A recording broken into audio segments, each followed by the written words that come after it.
Hi all എല്ലാവർക്കും secret P S സിയിലേക്ക് സ്വാഗതം.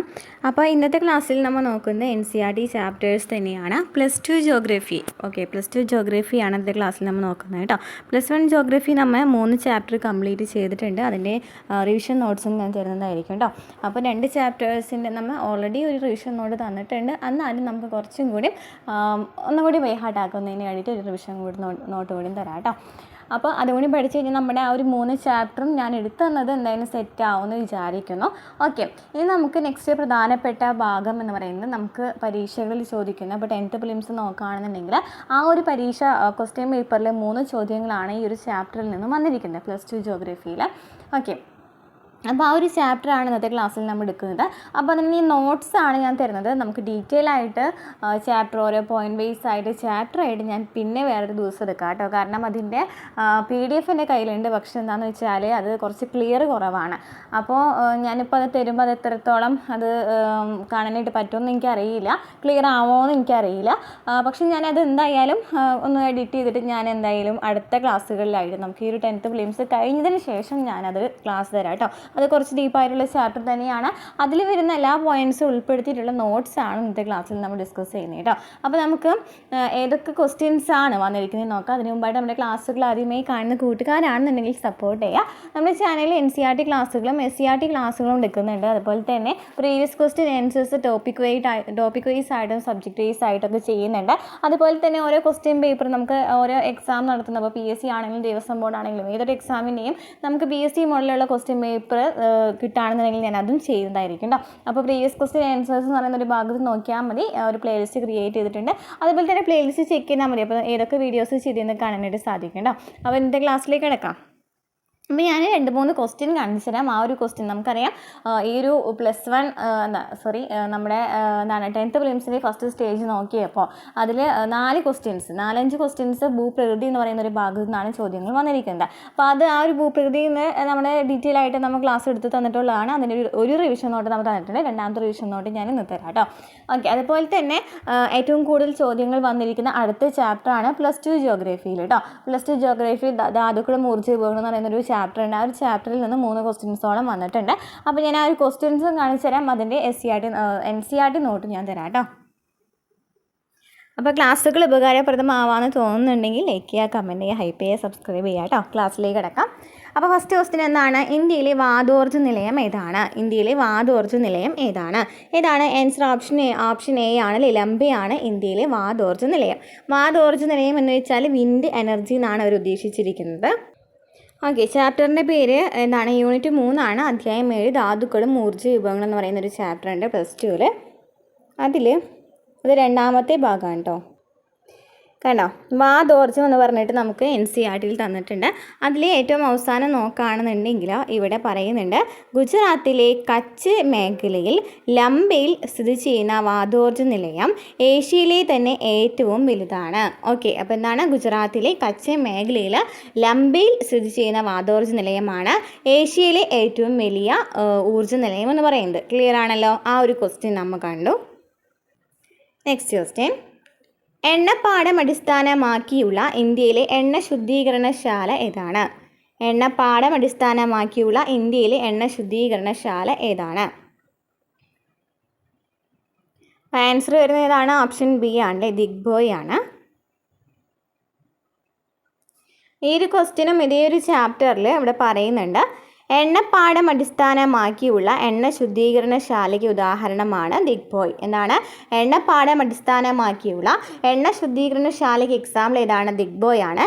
എന്നാൽ കമ്പോൾ അടിസ്ഥാനത്തിലുള്ള എണ്ണ ശുദ്ധീകരണശാലയ്ക്ക് ഉദാഹരണമാണ് ബറൗണി. ഓക്കെ, അപ്പോൾ എണ്ണപ്പാടം അടിസ്ഥാനമാക്കിയുള്ള എണ്ണ ശുദ്ധീകരണശാലയ്ക്ക് ഉദാഹരണം ഏതാണ്? ദിഗ്ബോയ് ആണ് എന്നുണ്ടെങ്കിലും കമ്പോൾ അടിസ്ഥാനത്തിൽ നോക്കുകയാണെങ്കിൽ ഏതാണ്? ബറൗണിയാണ് വരുന്നത്. ഓക്കെ, ക്ലിയർ ആണല്ലോ? നെക്സ്റ്റ് ക്വസ്റ്റ്യൻ, ഇന്ത്യയിൽ യുറേനിയം നിക്ഷേപം കാണപ്പെടുന്നത് എവിടെയാണ്? ആൻസർ ഓപ്ഷൻ സി ആണ്, ധാർവാർ ശിലകളിലാണ് ഇന്ത്യയിൽ യുറേനിയം നിക്ഷേപം കാണപ്പെടുന്നത്. അതേ ഒരു ചാപ്റ്ററിലെ ആണവോർജ്ജ വിഭവങ്ങൾ എന്ന് പറയുന്നൊരു ഭാഗമുണ്ട്. അതിൽ പറയുന്നുണ്ട് എന്ത് നോക്കി നോക്കിയേ, ധാർവാർ ശിലകളിലാണ് യുറേനിയം നിക്ഷേപങ്ങൾ കാണപ്പെടുന്നത്. ധാർവാർ ശിലകളിലാണ് യുറേനിയം നിക്ഷേപം കാണപ്പെടുന്നത്. ഓക്കെ, ക്ലിയർ ആണല്ലോ. ഈ ഒരു 3 ക്വസ്റ്റ്യനും വന്നിരിക്കുന്നത് ഈ ഒരു ചാപ്റ്ററിൽ നിന്നാണ്. അപ്പോൾ നമുക്ക് NCERT ഇപ്പോൾ നമുക്ക് 10th പ്രിലിംസിൻ്റെ question paper stage 1 question paper നോക്കുകയാണെന്നുണ്ടെങ്കിൽ 4 ചോദ്യങ്ങൾ ഭൂപ്രകൃതിയിൽ നിന്ന് വന്നിട്ടുണ്ട്. ബാക്കി 3 ചോദ്യങ്ങളും വന്നിരിക്കുന്നത് ഈ ഒരു ചാപ്റ്ററിൽ നിന്നാണ്. ഓക്കെ, ക്ലിയർ ആണല്ലോ. അപ്പോൾ ഈ ഒരു ക്വസ്റ്റ്യൻ എന്ന് പറയുന്നത് നമുക്ക് എന്താണ് കഴിഞ്ഞ വർഷങ്ങളിൽ നടന്ന കമ്പനി ബോർഡ് LGSനൊക്കെ ഈ ഒരു ഭാഗത്ത് നിന്ന് ചോദ്യങ്ങൾ വന്നിട്ടുണ്ട്. പക്ഷെ നമ്മളത് അധികം ശ്രദ്ധിക്കാണ്ടിരുന്നതിന് കാരണം എന്താണെന്ന് വെച്ചാൽ ഇത് SCERTയിലും പറയുന്നുണ്ട്. ഓക്കെ, NCERTയിലും പറയുന്ന പോയിൻറ്റ്സ് ഉണ്ട്, SCERTയിൽ പറയുന്നുണ്ട്. അപ്പോൾ അതേ പോയിൻറ്റ്സ് തന്നെയാണ് ഇതുവരെ PSC ചോദിച്ചിട്ടുണ്ടായിരുന്നത്. NCERTയിൽ പറയുന്നുണ്ടെങ്കിലും SCERTയിലും ആ ഒരു പോയിന്റ് വരുന്ന കാരണം നമ്മൾ അതധികം ശ്രദ്ധിച്ചിട്ടില്ല. അപ്പോൾ NCERTയിലെ ചോദ്യങ്ങൾ, അതായത് NCERTയും SCERTയിലും കോമൺ ആയിട്ട് വരുന്ന കാര്യങ്ങൾ മാത്രമാണ് ഇതുവരെ PSC ചോദിച്ചിട്ടുണ്ടായിരുന്നത്. പക്ഷേ ഇപ്പോൾ ഡീപ്പായിട്ട് ചോദ്യങ്ങൾ വന്നിരിക്കുന്നത് കാരണം നമുക്ക് മനസ്സിലായി ഇത് എടുത്തിരിക്കുന്നത് എവിടെ നിന്നാണ്, NCERTയിൽ നിന്ന് തന്നെയാണെന്നുള്ളത് നമ്മൾ ഉറപ്പിച്ചു അല്ലേ. ഓക്കെ, അപ്പോൾ നമുക്ക് ഈ ഒരു ചാപ്റ്റർ എത്ര ഇമ്പോർട്ടൻസ് ആണെന്ന് മനസ്സിലായല്ലോ. ഇനി നമുക്ക് ചാപ്റ്ററിലേക്ക് കിടക്കാം അല്ലേ. അപ്പോൾ ഇതിൻ്റെ നോട്ട്സാണ് ഞാൻ തരുന്നത്. അതിന് ശേഷം നമുക്ക് 2-3 നമുക്ക് ഈ ഒരു 10th പ്രിലിംസിൻ്റെ എക്സാമിന് വേണ്ട നമുക്ക് പ്രധാനമായിട്ടുള്ള നോട്ട്സ് മാത്രം പഠിച്ചു പോകാം. നമുക്കിതിൻ്റെ ഡീറ്റെയിൽ ആയിട്ടുള്ള ഈ ഒരു ചാപ്റ്റർ നോക്കി കുറച്ചധികം വലിയൊരു ചാപ്റ്റർ തന്നെയാണ്. നമ്മൾ നേരത്തെ എടുത്ത ഭൂപ്രകൃതിയുടെ അത്രയൊക്കെ തന്നെയാണ് വരുന്നത്. എന്നാലും കുറച്ച് ഡീപ്പായിട്ടുള്ള ചാപ്റ്റർ തന്നെയാണ്. നമുക്കത് അടുത്ത ക്ലാസ്സുകളിലായിട്ട് എടുക്കാം കേട്ടോ. ഓക്കെ, അപ്പോൾ നമുക്ക് ഈ 10th പ്രിലിംസിന് ഉള്ള പ്രധാനപ്പെട്ട ചാപ്റ്റേഴ്സ് ആദ്യം ഞാൻ കംപ്ലീറ്റ് എടുത്ത് തരാം.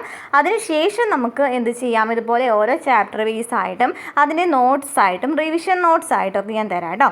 അപ്പോൾ നമുക്ക് എത്രയും മാക്സിമം നോട്ട്സ് ഞാൻ തരാൻ പറ്റുന്നുണ്ടെങ്കിൽ അത്രയും നോട്ട്സ് തരും. അപ്പോൾ നമുക്ക് SCERT ആണെന്നുണ്ടെങ്കിൽ നമുക്ക് എന്താ പറയുക കുറേ ചോദ്യങ്ങളൊക്കെ നമുക്ക് കണ്ടുപരിച്ചിട്ടുണ്ടായിരിക്കും. പക്ഷേ NCERT ആദ്യമായിട്ട് പഠിക്കുന്ന കുട്ടികൾക്കാണെന്നുണ്ടെങ്കിൽ ഈ ഒരു പ്രാവശ്യം ആ ഒരു ക്ലാസ് കണ്ടാൽ തന്നെ അത് മനസ്സിലാവണമെന്നില്ല അല്ലേ. അപ്പോൾ 2 പ്രാവശ്യം കാണാം അല്ലേ, 3 പ്രാവശ്യം കാണും അല്ലേ. അപ്പോൾ നമുക്ക് അത് വെറൈറ്റി നോട്ട്സ് കുഞ്ഞു പോയിൻറ്റ്സ് വെച്ചിട്ടുള്ള നോട്ട്സ് ആണെന്നുണ്ടെങ്കിൽ നമുക്ക് പെട്ടെന്ന് അവിടെ മനസ്സിൽ പതിയും അല്ലേ. ഓക്കെ, അപ്പോൾ നമുക്ക് ക്ലാസ്സിലേക്ക് കിടക്കാം. അപ്പോൾ ഇത്രയും ഇതുപോലെ റിവിഷൻ നോട്ട്സ് വേണം. അതുപോലെ തന്നെ റിപ്പീറ്റഡ് ആയിട്ട് ഞാൻ പറയുന്നുണ്ട്, ഓരോ ചോദ്യങ്ങൾ ഞാൻ റിപ്പീറ്റഡ് ആയിട്ട് പറയുന്നുണ്ട്. അപ്പോൾ അതിന് എന്തെങ്കിലും ഒരു നെഗറ്റീവ് ഉണ്ടെന്നുണ്ടെങ്കിൽ അതുകൊണ്ട് കമൻറ്റ് ചെയ്യാം കേട്ടോ. അതെല്ലാം റിപ്പീറ്റ് ആയിട്ട് വേണം, നമുക്ക് ജസ്റ്റ് അങ്ങോട്ട് ക്ലാസ് എടുത്ത് പോയാൽ മതി എന്നുണ്ടെങ്കിൽ അതും കൂടെ കമൻറ്റ് ചെയ്യുക. കാരണം കുറച്ച് പിള്ളേർക്ക് പെട്ടെന്ന് അത് തലയിൽ കയറുന്നുണ്ടായിരിക്കാം. പക്ഷേ കുറച്ച് പിള്ളേർക്ക് അത് ഒന്നും കൂടി ഒരു 2-3 പ്രാവശ്യം കേട്ടാലൊക്കെ ആയിരിക്കും മനസ്സിൽ പതിയുന്നുണ്ടായിരിക്കും. അതിനാലാണ് ഞാൻ വീണ്ടും റിപ്പീറ്റഡ് ആയിട്ട് ക്ലാസ്സിൽ പറയുന്നത് കേട്ടോ. ക്ലാസ്സിലേക്ക് കിടക്കാം. അപ്പോൾ ആദ്യത്തെ 3 ചാപ്റ്ററിന് +1 3 ചാപ്റ്റേഴ്സ് എടുത്തിട്ടുള്ളത് ഡീറ്റെയിൽ ആയിട്ട് നമ്മൾ ആദ്യം തന്നെ ചാപ്റ്റർ തന്നതിന് ശേഷമാണ് നോട്ട്സുകൾ 2 തന്നിരിക്കുന്നത് കേട്ടോ. പക്ഷേ ഇത് നമ്മൾ പോയിൻറ്റ്സ് മാത്രമായിട്ട് ഞാൻ ക്ലാസ് എടുക്കുകയാണേ. കുറച്ചും കൂടി ഒന്ന് ക്ലിയർ ആക്കിയിട്ട് ഞാൻ അത് അടുത്ത ദിവസങ്ങളിലായിട്ട് എടുത്ത് തരാം കേട്ടോ. അപ്പോൾ അധ്യായം 5 7ാമത്തെ ചാപ്റ്റർ ആയിരുന്നു അല്ലേ. അധ്യായം 5 ധാതുക്കളും ഊർജ്ജ വിഭവങ്ങളും. ഓക്കെ, ഭൗതികവും രാസികവുമായ സവിശേഷതകളുടെ അടിസ്ഥാനത്തിൽ ധാതുക്കളെ 2ആയി തരംതിരിക്കാം അല്ലേ. ധാതുക്കളെ നമുക്ക് 2ആയിട്ട് തരംതിരിക്കാനായിട്ട് സാധിക്കും, ലോഹധാതുക്കളെന്നും അലോഹധാതുക്കളെന്നും. അപ്പോൾ ധാതുക്കളെ നമുക്ക് 2ആയിട്ട് ഡിവൈഡ് ചെയ്യാം, ലോഹധാതുക്കളെന്നും അലോഹധാതുക്കളെന്നും. ഓക്കെ, ഇതിൽ ലോഹധാതുക്കളുമുണ്ട് അലോഹധാതുക്കളുണ്ട്. ഈ ലോഹധാതുക്കളിൽ അയോലോഹങ്ങളെന്നും അയോരഹിത ലോഹങ്ങളെന്നും നമുക്ക് ലോഹധാതുക്കളെ 2ആയിട്ട് ഡിവൈഡ് ചെയ്യാം. ഇത് NCERTയിലെ കറക്റ്റ് ആ ഒരു അവിടെ ഇതിൽ കൊടുത്തിട്ടുള്ളൊരു ഡയഗ്രാം തന്നെയാണ് കേട്ടോ. അപ്പോൾ ലോഹധാതുക്കളിൽ നിന്നാണ് 2ആയിട്ട് ഡിവൈഡ് ചെയ്യാം. എന്തൊക്കെയാണ് അയോലോഹങ്ങളെന്നും അയോരഹിത ലോഹങ്ങളെന്നും. അയോലോഹങ്ങൾ എന്ന് വെച്ചാൽ ഇതിന് എക്സാമ്പിളാണ് ഇരുമ്പും മാംഗനീസും. ഇരുമ്പും മാംഗനീസും എന്താണ്, അയോലോഹങ്ങളാണ്. എന്നാൽ അയോരഹിത ലോഹങ്ങൾ ചോദിക്കുകയാണെങ്കിൽ ഇതാണ് ചെമ്പും ബോക്സൈറ്റുമാണ്. ഓക്കെ, അയോലോഹങ്ങൾ എന്ന് പറയുന്നത് ഇരുമ്പും മാംഗനീസുമാണ്. അയോരഹിത ലോഹങ്ങൾ എന്ന് വെച്ചാൽ ഇതൊക്കെയാണ് ചെമ്പും ബോക്സൈറ്റുമാണ്. ഇനി അലോഹധാതുക്കളിൽ പറയുകയാണെന്നുണ്ടെങ്കിൽ നമുക്ക് അലോഹധാതുക്കളെ 2ആയിട്ട് ഡിവൈഡ് ചെയ്യാം, ഇന്ധന ധാതുക്കൾ എന്നും മറ്റ് അലോഹധാതുക്കൾ എന്നും. ഇന്ധന ധാതുക്കൾ എന്ന് ഡിവൈഡ് ചെയ്യാം, അതുപോലെ തന്നെ മറ്റ് അലോഹധാതുക്കൾ എന്നും ഡിവൈഡ് ചെയ്യാം. ഓക്കെ, ഇതിൽ ഇന്ധന ധാതുക്കളിൽ വരുന്നതാണ് കൽക്കരി, പെട്രോളിയം, പ്രകൃതി വാതകം എന്നിവ. ഇന്ധന ധാതുക്കളിൽ വരുന്നവയാണ് കൽക്കരി, പെട്രോളിയം, പ്രകൃതി വാതകം. എന്നാൽ മറ്റ് അലോഹധാതുക്കളിൽ വരുന്നവയാണ് അബ്രം, ചുണ്ണാമ്പ്, ഗ്രാഫൈറ്റ് എന്നിവ. അബ്രം അതുപോലെ തന്നെ ചുണ്ണാമ്പ്, ഗ്രാഫൈറ്റ് എന്നിവ. അപ്പോൾ എന്തൊക്കെയാണ് നമ്മൾ പഠിച്ചത്? ധാതുക്കളിൽ നമുക്ക് രണ്ടായിട്ട് ഡിവൈഡ് ചെയ്യാം, ലോഹധാതുക്കളെന്നും അലോഹധാതുക്കളെന്നും. ഈ ലോഹധാതുക്കളിൽ അയോലോഹങ്ങളുമുണ്ട്, അയോരഹിത ലോഹങ്ങളുമുണ്ട് അല്ലേ. അയോലോഹങ്ങൾ എന്ന് വെച്ചാൽ ഏതൊക്കെയാണ്? ഇരുമ്പും മാംഗനീസാണ്. അയോരഹിത ലോഹങ്ങൾ എന്ന് വെച്ചാലോ ചെമ്പും ബോക്സൈറ്റുമാണ് വരുന്നത്. ഓക്കെ, ചെമ്പും ബോക്സൈറ്റുമാണ് വരുന്നത്. ഇനി അലോഹധാതുക്കളെ നമുക്ക് ഇന്ധനധാതുക്കളെന്നും മറ്റ് അലോഹധാതുക്കളെന്നും ഡിവൈഡ് ചെയ്യാം. എന്താണ് ഇന്ധനധാതുക്കൾ എന്ന് വെച്ചാൽ കൽക്കരി, പെട്രോളിയം, പ്രകൃതിവാതകമൊക്കെ എന്താണ്? ഇന്ധനമാണ്, ഇന്ധനധാതുക്കളാണ്. ഇനി മറ്റ് അലോഹധാതുക്കളാണ്. എക്സാമ്പിൾ ഏതൊക്കെയാണ്? അബ്രം, ചുണ്ണാമ്പ്, ഗ്രാഫൈറ്റ് ഒക്കെ മറ്റ് അലോഹധാതുക്കളാണ്.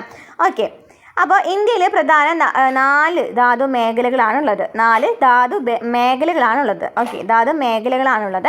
ഏതൊക്കെയാണ്? വടക്ക് കിഴക്കൻ പീഠഭൂമി പ്രദേശം, തെക്ക് പടിഞ്ഞാറൻ പീഠഭൂമി പ്രദേശം, വടക്ക് പടിഞ്ഞാറൻ പ്രദേശം, ഹിമാലയൻ മേഖല. ഏതൊക്കെയാണ്?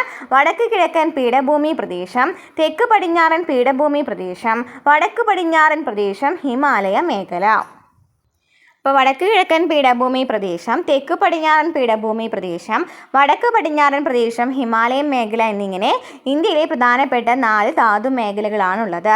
ഇതിൽ വടക്ക് കിഴക്കൻ പീഠഭൂമി പ്രദേശത്തെക്കുറിച്ച് പറയുകയാണെന്നുണ്ടെങ്കിൽ ഛോട്ടാ നാഗ്പൂർ, ഒഡീഷ പീഠഭൂമി, പശ്ചിമ ബംഗാൾ എന്നിവിടങ്ങളിലും ഛത്തീസ്ഗഡിൻ്റെ ചില ഭാഗങ്ങളിലും ഉൾപ്പെടുന്നു. എന്താണ്? വടക്ക് കിഴക്കൻ പീഠഭൂമി പ്രദേശം കാണപ്പെടുന്നത് എവിടെയാണ്? ഛോട്ടാ നാഗ്പൂർ, ഒഡീഷ പീഠഭൂമിയിലും പശ്ചിമ ബംഗാൾ എന്നിവിടങ്ങളിലും അതുപോലെ തന്നെ ഛത്തീസ്ഗഡിൻ്റെ ചില ഭാഗങ്ങളിലുമാണ് ഈ വടക്ക് കിഴക്കൻ പീഠഭൂമി പ്രദേശം കാണപ്പെടുന്നത്. ഇനി പ്രധാനപ്പെട്ട ധാതുക്കൾ, വടക്ക് കിഴക്കൻ പീഠഭൂമി പ്രദേശത്ത് കാണപ്പെടുന്ന പ്രധാനപ്പെട്ട ധാതുക്കളാണ് ഇരുമ്പയിര്, കൽക്കരി, മാംഗനീസ്, ബോക്സൈറ്റ് എന്നിവ. ഇതൊക്കെയാണ് പ്രധാനപ്പെട്ട ധാതുക്കൾ. ഇരുമ്പയിര്, കൽക്കരി, മാംഗനീസ്, ബോക്സൈറ്റ് എന്നിവയാണ് വടക്ക് കിഴക്കൻ പീഠഭൂമി പ്രദേശത്ത് കാണപ്പെടുന്ന പ്രധാനപ്പെട്ട ധാതുക്കൾ. ഇരുമ്പയിര്, കൽക്കരി, മാംഗനീസ്, ബോക്സൈറ്റ് എന്നിവയാണ്.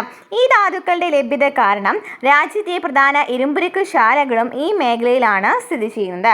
അപ്പോൾ രാജ്യത്തെ പ്രധാനപ്പെട്ട ഇരുമ്പുരുക്ക് ശാലകൾ ഏതൊക്കെയാണെന്ന് നോക്കി എന്ന് കമൻറ്റ് ചെയ്തേ. എപ്പോഴും നമ്മൾ പഠിക്കുന്ന ഒരു പോയിന്റ് തന്നെയാണ് അല്ലേ. അപ്പോൾ പ്രധാനപ്പെട്ട ഇരുമ്പുരുക്ക് ശാലകൾ കൂടുതലായിട്ടും കാണപ്പെടുന്നത് ഈ വടക്ക് കിഴക്കൻ പീഠഭൂമി പ്രദേശത്താണ്. കാരണം എന്താണ്? അവിടെയാണ് പ്രധാനപ്പെട്ട ധാതുക്കളൊക്കെ കാണപ്പെടുന്നത്. ഇരുമ്പയിര്, കൽക്കരി, മാംഗനീസ്, ബോക്സൈറ്റ് എന്നിവയൊക്കെ ഈ വടക്ക് കിഴക്കൻ പീഠഭൂമി പ്രദേശത്താണ് കാണപ്പെടുന്നത്. ഓക്കെ, ഇനി തെക്ക് പടിഞ്ഞാറൻ പീഠഭൂമി പ്രദേശം. തെക്ക് പടിഞ്ഞാറൻ പീഠഭൂമി പ്രദേശം കൂടുതലായിട്ട് കാണപ്പെടുന്നത് തെക്ക് പടിഞ്ഞാറ് ഭാഗത്തായിട്ട് ഏത് സംസ്ഥാനങ്ങളാണുള്ളതെന്ന് ആലോചിച്ച് നോക്കിയേ. ഇതൊക്കെയാണ് കർണാടക, ഗോവ, തമിഴ്നാടൊക്കെയാണ് അല്ലേ. അപ്പോൾ ഈ കർണാടക, ഗോവ, തമിഴ്നാടിൻ്റെ ഉയർന്ന പ്രദേശങ്ങളിലും കേരളം എന്നിവിടങ്ങളിലുമാണ് ഈ തെക്ക് പടിഞ്ഞാറൻ പീഠഭൂമി പ്രദേശം കാണപ്പെടുന്നത്. അവിടെയാണ് അയോലോഹങ്ങളും ബോക്സൈറ്റും കൊണ്ട് സമ്പന്നമാണ്. എന്ന് വെച്ചാൽ അയോലോഹങ്ങൾ എന്ന് വെച്ചാൽ എന്താണെന്ന് നമ്മൾ പറഞ്ഞു? ഇരുമ്പും അതുപോലെ തന്നെ മാംഗനീസുമാണ് അയോലോഹങ്ങൾ അല്ലേ. ഇവിടെ നമ്മൾ പറഞ്ഞല്ലോ ഇരുമ്പും മാംഗനീസുമാണ് അയോലോഹങ്ങൾ. അപ്പോൾ അയോലോഹങ്ങളായിട്ടുള്ള ഇരുമ്പും മാംഗനീസും കാണപ്പെടുന്നുണ്ട്. അതുപോലെ തന്നെ അയോരഹിത അല്ലേ, അയോരഹിത എന്താണ്? അയോരഹിത ലോഹങ്ങളാണ് ബോക്സൈറ്റ് എന്ന് പറയുന്നത് അല്ലേ. ചെമ്പും ബോക്സൈറ്റ് എന്നാണ് അയോരഹിത ലോഹങ്ങളാണ്. അപ്പം ബോക്സൈറ്റും ഇവിടെ കാണപ്പെടുന്നുണ്ട്. അപ്പോൾ ഇവിടെ പ്രധാനമായിട്ടും കാണപ്പെടുന്ന ധാതുക്കൾ ചോദിക്കുകയാണെന്നുണ്ടെങ്കിൽ ഇരുമ്പും മാംഗനീസും ചുണ്ണാമ്പ് കല്ലുമാണ്. ഇരുമ്പും മാംഗനീസും ചുണ്ണാമ്പ് കല്ലുമാണ്. ഇനി നെയ്വേലി ലിഗ്നൈറ്റ് നിക്ഷേപം ഈ മേഖലയിലാണ്. നെയ്വേലി എവിടെയാണ് കാണപ്പെടുന്നത്? നെയ്വേലി ലിഗ്നൈറ്റ് നിക്ഷേപം എവിടെയാണ് കാണപ്പെടുന്നത് എന്നും കൂടെ കമൻറ്റ് ചെയ്തിട്ട് നമ്മൾ എപ്പോഴും പഠിക്കുന്ന ഒരു ക്വസ്റ്റ്യൻ തന്നെയാണ് റിപ്പീറ്റഡ് ആയിട്ട് അല്ലേ. അപ്പം എന്താണ് നെയ്വേലി ലിഗ്നൈറ്റ് നിക്ഷേപം ഏത് മേഖലയിലാണ്? തെക്ക് പടിഞ്ഞാറൻ പീഠഭൂമി പ്രദേശത്താണ്. വടിച്ചിരിക്കുക കർണാടകയും ഗോവയും തമിഴ്നാടാണ് വരുന്നത്. അപ്പോൾ ഈ 3 എണ്ണത്തിൽ ഏതെങ്കിലും ഒരു സ്ഥലത്തായിരിക്കും എന്ത് വന്നിട്ടുണ്ടായിരിക്കുക? നെയ്വേലി ലിഗ്നൈറ്റ് ഉണ്ടായിരിക്കുക അല്ലേ. ഏതായിരിക്കും? അപ്പോൾ കേരളത്തിൽ മോണോസൈറ്റ്, തോറിയം, ബോക്സൈറ്റ് തുടങ്ങിയവ അടങ്ങിയിട്ടുള്ള കളിമണ്ണ് എന്നിവയുടെ നിക്ഷേപങ്ങളും ഈ ഭാഗത്താണ് കാണപ്പെടുന്നത്. അപ്പോൾ കേരളത്തിൽ കൂടുതലായിട്ട് കാണപ്പെടുന്നത് ഏതൊക്കെയാണ്? തോറിയം, മോണോസൈറ്റ് എന്നിവയാണ് അല്ലേ. തോറിയം, മോണോസൈറ്റ് ആണ് എപ്പോഴും PSC ചോദിക്കുന്ന ക്വസ്റ്റ്യൻ. ഏതാണ്? തോറിയം, മോണോസൈറ്റ് ആണ് ആൻസർ കൊടുക്കാറ്. അപ്പോൾ തോറിയം, മോണോസൈറ്റ് അതുപോലെ തന്നെ ബോക്സൈറ്റ് അടങ്ങിയിട്ടുള്ള കളിമണ്ണൊക്കെ കാണപ്പെടുന്നത് ഏത് ഭാഗത്ത് തന്നെയാണ്? തെക്ക് പടിഞ്ഞാറൻ പീഠഭൂമി പ്രദേശത്ത് തന്നെയാണ്. ഇനി ഗോവയിലും ഇരുമ്പയിര് നിക്ഷേപങ്ങളും ഉണ്ട്. ഓക്കെ, ഗോവയിൽ ഇരുമ്പയിര് നിക്ഷേപങ്ങളുണ്ട്. അപ്പോൾ തെക്ക് പടിഞ്ഞാറൻ പീഠഭൂമി പ്രദേശം എന്ന് പറയുമ്പോൾ മനസ്സിലേക്ക് ഓടി വരേണ്ടത് ഏത് പ്രദേശങ്ങളിലേക്കാണ്? കർണാടകയും ഗോവയും കേരളവുമാണ്. അപ്പോൾ കർണാടകയുമായി ബന്ധപ്പെട്ട് നോക്കുകയാണെന്നുണ്ടെങ്കിൽ ഇവിടെ ഒന്നും പറയുന്നില്ല. പക്ഷേ ഗോവയിലെ പ്രധാനപ്പെട്ട ഇരുമ്പയിര് നിക്ഷേപങ്ങൾ ഉണ്ടെന്ന് പറയുന്നുണ്ട്. അതുപോലെ തന്നെ തമിഴ്നാടാണെങ്കിൽ നെയ്വേലി ലിഗ്നൈറ്റ് ഉണ്ടെന്ന് പറയുന്നുണ്ട്. കേരളത്തിലും കാണപ്പെടുന്നു എന്ന് പറഞ്ഞു അല്ലേ. കേരളത്തിലാണെന്നുണ്ടെങ്കിൽ ഏതൊക്കെയാണ്? തോറിയം, മോണോസൈറ്റ് കാണപ്പെടുന്നുണ്ട്. അതുപോലെ തന്നെ ബോക്സൈറ്റ് അടങ്ങിയിട്ടുള്ള കളിമണ്ണും കാണപ്പെടുന്നുണ്ട്. അപ്പോൾ ഇവിടുത്തെ പ്രധാനപ്പെട്ട ധാതുക്കൾ ചോദിക്കുകയാണെങ്കിൽ ഏതൊക്കെയാണ്? ഇരുമ്പും മാംഗനീസും ആണ് അല്ലേ. ഇരുമ്പും മാംഗനീസും എന്താണ്? അയോ ലോഹങ്ങളാണ് അല്ലേ. അയോ ലോഹങ്ങളാണ്. ഓക്കെ, അപ്പോൾ ഈ അയോ ലോഹങ്ങളായിട്ടുള്ള ഇരുമ്പും മാംഗനീസും കാണപ്പെടുന്നുണ്ട്. അതുപോലെ തന്നെ ബോക്സൈറ്റ്, ചുണ്ണാമ്പ് കല്ലും ഇവിടെ കാണപ്പെടുന്നുണ്ട്. നെക്സ്റ്റ് വടക്ക് പടിഞ്ഞാറൻ പ്രദേശം. വടക്ക് പടിഞ്ഞാറൻ പ്രദേശത്ത് ഈ മേഖലയിലാണ് ധാതുക്കൾ ദർവാർ ശിലാക്രമവുമായി ചേർന്നാണ് കാണപ്പെടുന്നത്. നമ്മൾ പറഞ്ഞിട്ടുണ്ടായിരുന്നു ദർവാർ ശിലകളിലാണ് യുറേനിയം നിക്ഷേപം കാണപ്പെടുന്നതെന്നല്ലേ. അപ്പോൾ ഈ ദർവാർ ശിലകളുമായിട്ട് കൂടുതലായിട്ട് അതായത് ദർവാർ ശിലകൾ കൂടുതലായിട്ട് കാണപ്പെടുന്ന ഒരു ഭാഗമാണ് വടക്ക് പടിഞ്ഞാറൻ പ്രദേശം എന്ന് പറയുന്നത്. ഓക്കെ, ഈ മേഖലയിൽ ഈ ധാതുക്കളിൽ കൂടുതലായിട്ട് ദർവാർ ശിലാക്രമവുമായി ബന്ധപ്പെട്ടിട്ടാണ് കാണപ്പെടുന്നത്. അപ്പോൾ ഈ വടക്ക് പടിഞ്ഞാറൻ പ്രദേശം എന്ന് പറയുമ്പോൾ ഈ മേഖലയിൽ കൂടുതലും എന്താണ്? ധാതുക്കൾ ദർവാർ ശിലകളുമായിട്ട് ബന്ധപ്പെട്ടിരിക്കുകയെന്ന് പറഞ്ഞു. രാജസ്ഥാനിലെ ആരവല്ലിയുടെ ഗുജറാത്തിലേക്കാണ് ഈ മേഖല വ്യാപിച്ചിരിക്കുന്നത്. രാജസ്ഥാനിലെ ആരവല്ലിയിലൂടെയാണ് ഗുജറാത്തിലേക്കാണ് ഇത് വ്യാപിച്ചു കിടക്കുന്നത്.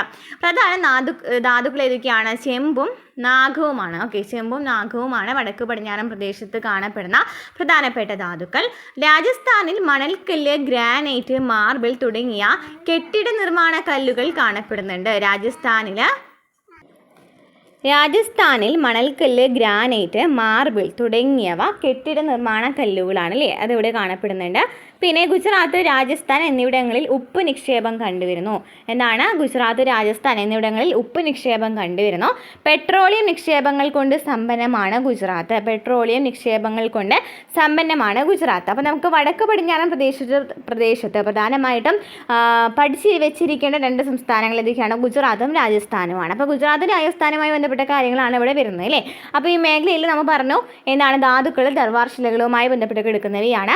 അതുപോലെ തന്നെ രാജസ്ഥാനിലെ ആരവല്ലിയിലൂടെയാണ് ഗുജറാത്തിലേക്ക് ഇത് കടക്കുന്നത്, ഈ പ്രദേശം കടക്കുന്നത്. അതുപോലെ തന്നെ അല്ലേ, അതല്ലെങ്കിൽ രാജസ്ഥാനിലെ ആരവല്ലി പർവ്വതനിരയിലും അതുപോലെ തന്നെ ഗുജറാത്തിലാണ് ഈ പ്രദേശം വ്യാപിച്ചു കിടക്കുന്നത്. ഇവിടുത്തെ പ്രധാനപ്പെട്ട ധാതുക്കൾ ചോദിക്കുകയാണെങ്കിൽ ചെമ്പും നാഗവുമാണ്. രാജസ്ഥാനിൽ മണൽക്കല്ല്, ഗ്രാനൈറ്റ്, മാർബിൾ തുടങ്ങിയവയൊക്കെ എന്താണ്? കെട്ടിടങ്ങൾ നിർമ്മിക്കാൻ ഉപയോഗിക്കുന്ന കല്ലുകളാണ് അല്ലേ. ഓക്കെ, കെട്ടിട നിർമ്മാണ കല്ലുകൾ കാണപ്പെടുന്നുണ്ട്. അതുപോലെ തന്നെ ഗുജറാത്ത്, രാജസ്ഥാൻ എന്നിവിടങ്ങളിൽ ഉപ്പ് നിക്ഷേപം കാണപ്പെടുന്നുണ്ട്. പെട്രോളിയം നിക്ഷേപങ്ങൾ കൊണ്ട് സമ്പന്നമാണ് ഗുജറാത്ത്. നെക്സ്റ്റ് ഹിമാലയൻ മേഖല. ഹിമാലയൻ മേഖലയിലെ പ്രധാനപ്പെട്ട ധാതുക്കൾ ഏതൊക്കെയാണ്? ചെമ്പ്, സിങ്ക്, കൊബാൾട്ട്, ടങ്സ്റ്റൺ. ഏതൊക്കെയാണ്?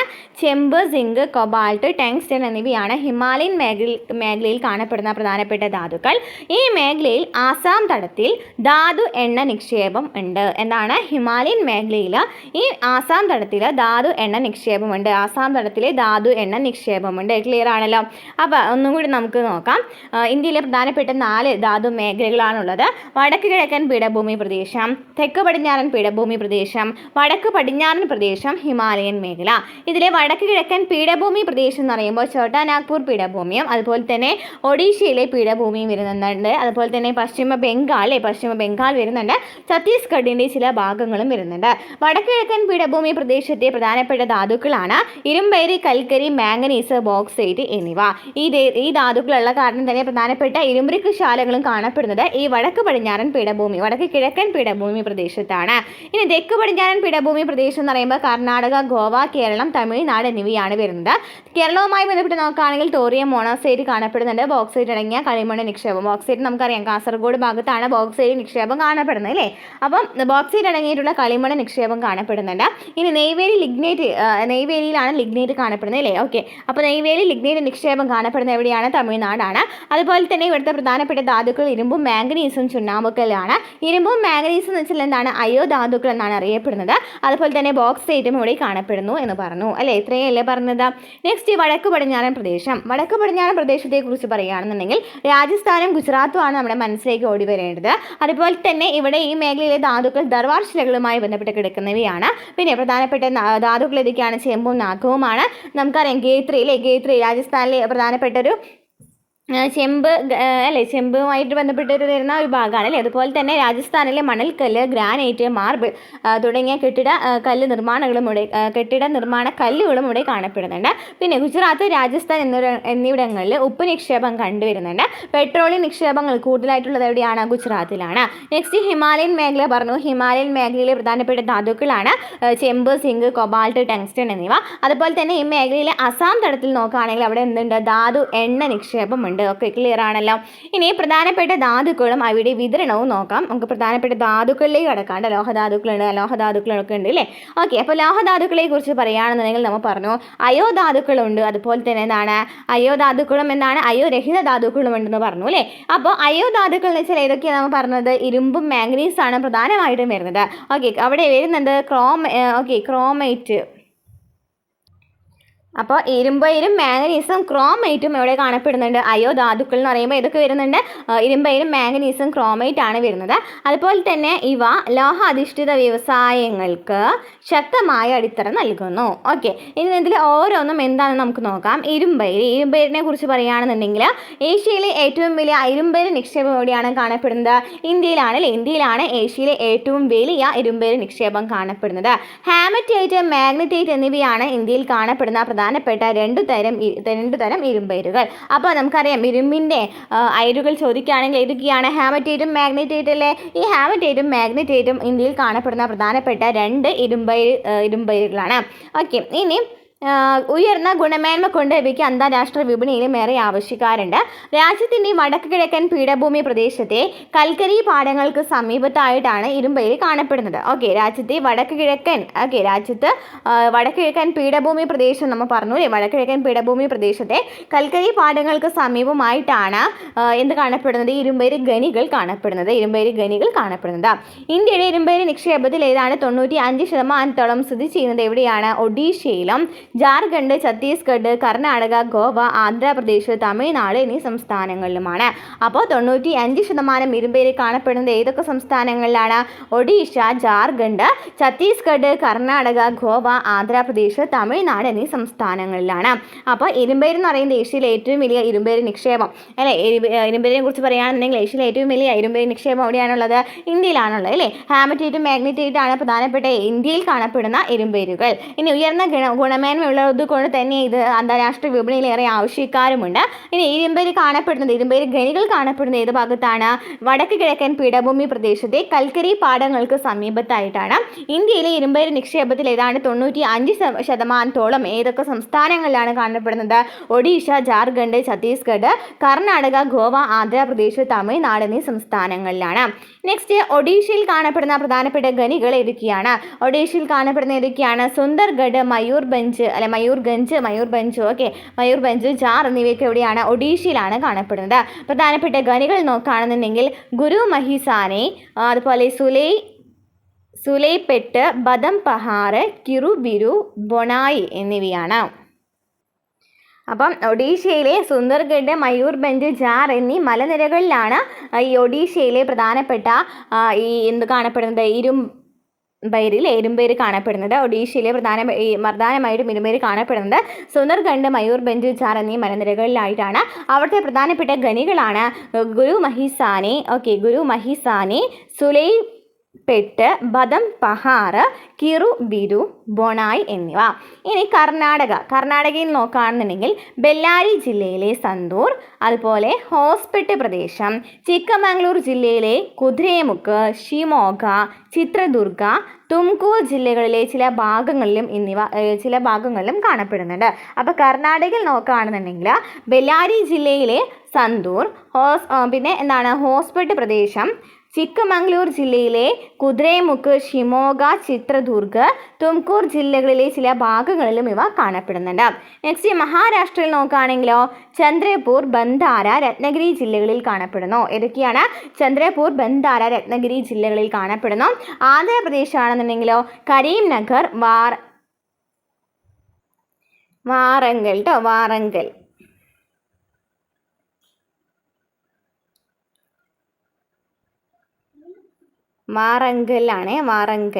വാറങ്കൽ. പിന്നെ കർണൂൽ, അനന്തപൂർ ജില്ലകളിലും കാണപ്പെടുന്നു. ഇനി തമിഴ്നാടാണെങ്കിൽ സേലം, നീലഗിരി ജില്ലകളിൽ കാണപ്പെടുന്നു. അപ്പോൾ എവിടെയൊക്കെയാണ് പറഞ്ഞത്? ഒഡീഷയിലെ സുന്ദർഗഡ്, മയൂർഭഞ്ച്, ജാർ എന്നീ മേഖലകളിലാണ്. ടെക്സ്റ്റിൽ നോക്കുകയാണെങ്കിൽ നോക്കി ഇവിടെ പറയുന്നില്ലേ, ഒഡീഷയിൽ സുന്ദർഗഡ്, മയൂർഭഞ്ച്, ജാർ എന്നിവിടങ്ങളിലെ മലനിരകളിലായിട്ടാണ് ഇരുമ്പയിര് കാണപ്പെടുന്നത്. ഓക്കെ,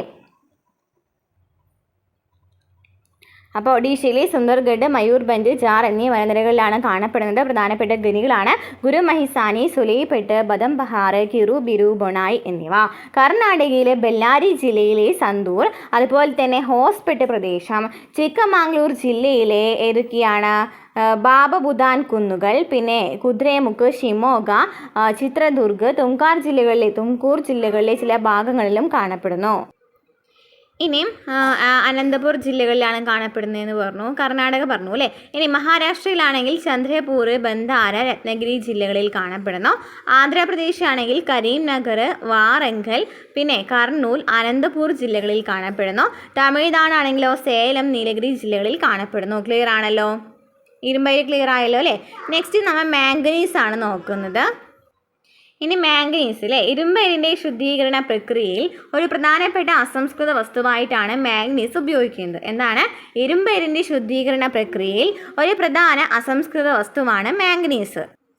ഇനി ഒഡീഷയിലെ ഏറ്റവും കൂടുതൽ ഉൽപ്പാദിപ്പിക്കുന്നത് തന്നെയാണ് എന്താണ്? മാംഗനീസ് ആണ് അല്ലേ. ഒഡീഷയിലെ ഏറ്റവും കൂടുതൽ ഉൽപ്പാദിപ്പിക്കുന്നതും എന്താണ്? മാംഗനീസ് ആണ്. ഇനി കർണാടകയിലാണെങ്കിലോ, കർണാടകയിലെ ധാർവാർ, ബെല്ലാരി, ഉത്തര കന്നഡ, ചിക്കമാംഗ്ലൂർ, ഷിമോഗ, ചിത്രദുർഗ, തുംകൂർ, നമ്മൾ നേരത്തെ പറഞ്ഞിട്ടുണ്ടായിരുന്നല്ലോ ഇരുമ്പയിരിൻ്റെ അല്ലേ, അതേ സ്ഥലങ്ങളിൽ തന്നെയാണ് കർണാടകയിൽ മാംഗനീസും ഉൽപ്പാദിപ്പിക്കുന്നത്. എന്തൊക്കെയാണ്? ധാർവാർ, ബെല്ലാരി, ഉത്തര കന്നഡ, ചിക്കമാംഗ്ലൂർ, ഷിമോഗ, ചിത്രദുർഗ, തുംകൂർ. ഇനി മഹാരാഷ്ട്രയിലാണെങ്കിലോ നാഗ്പൂർ, ബന്ദര, രത്നഗിരി ജില്ലകളിലും കാണപ്പെടുന്നു. മഹാരാഷ്ട്രയിലെ നാഗ്പൂർ, ബന്ദര, രത്നഗിരി ജില്ലകളിൽ കാണപ്പെടുന്നു. മധ്യപ്രദേശിലാണെങ്കിൽ ബാലഘട്ട്, ചിന്തുവാര, നിമാർ, മണ്ഡല, ജാബുവ ജില്ലകളിൽ വ്യാപിച്ചു കിടക്കുന്നു. മധ്യപ്രദേശിലെ ബാലഘട്ട്, ചിന്തുവാര, നിമാർ, മണ്ഡല, ജാബുവ ജില്ലകളിൽ വ്യാപിച്ചു കിടക്കുന്നു. അപ്പോൾ നോക്കുകയാണെന്നുണ്ടെങ്കിൽ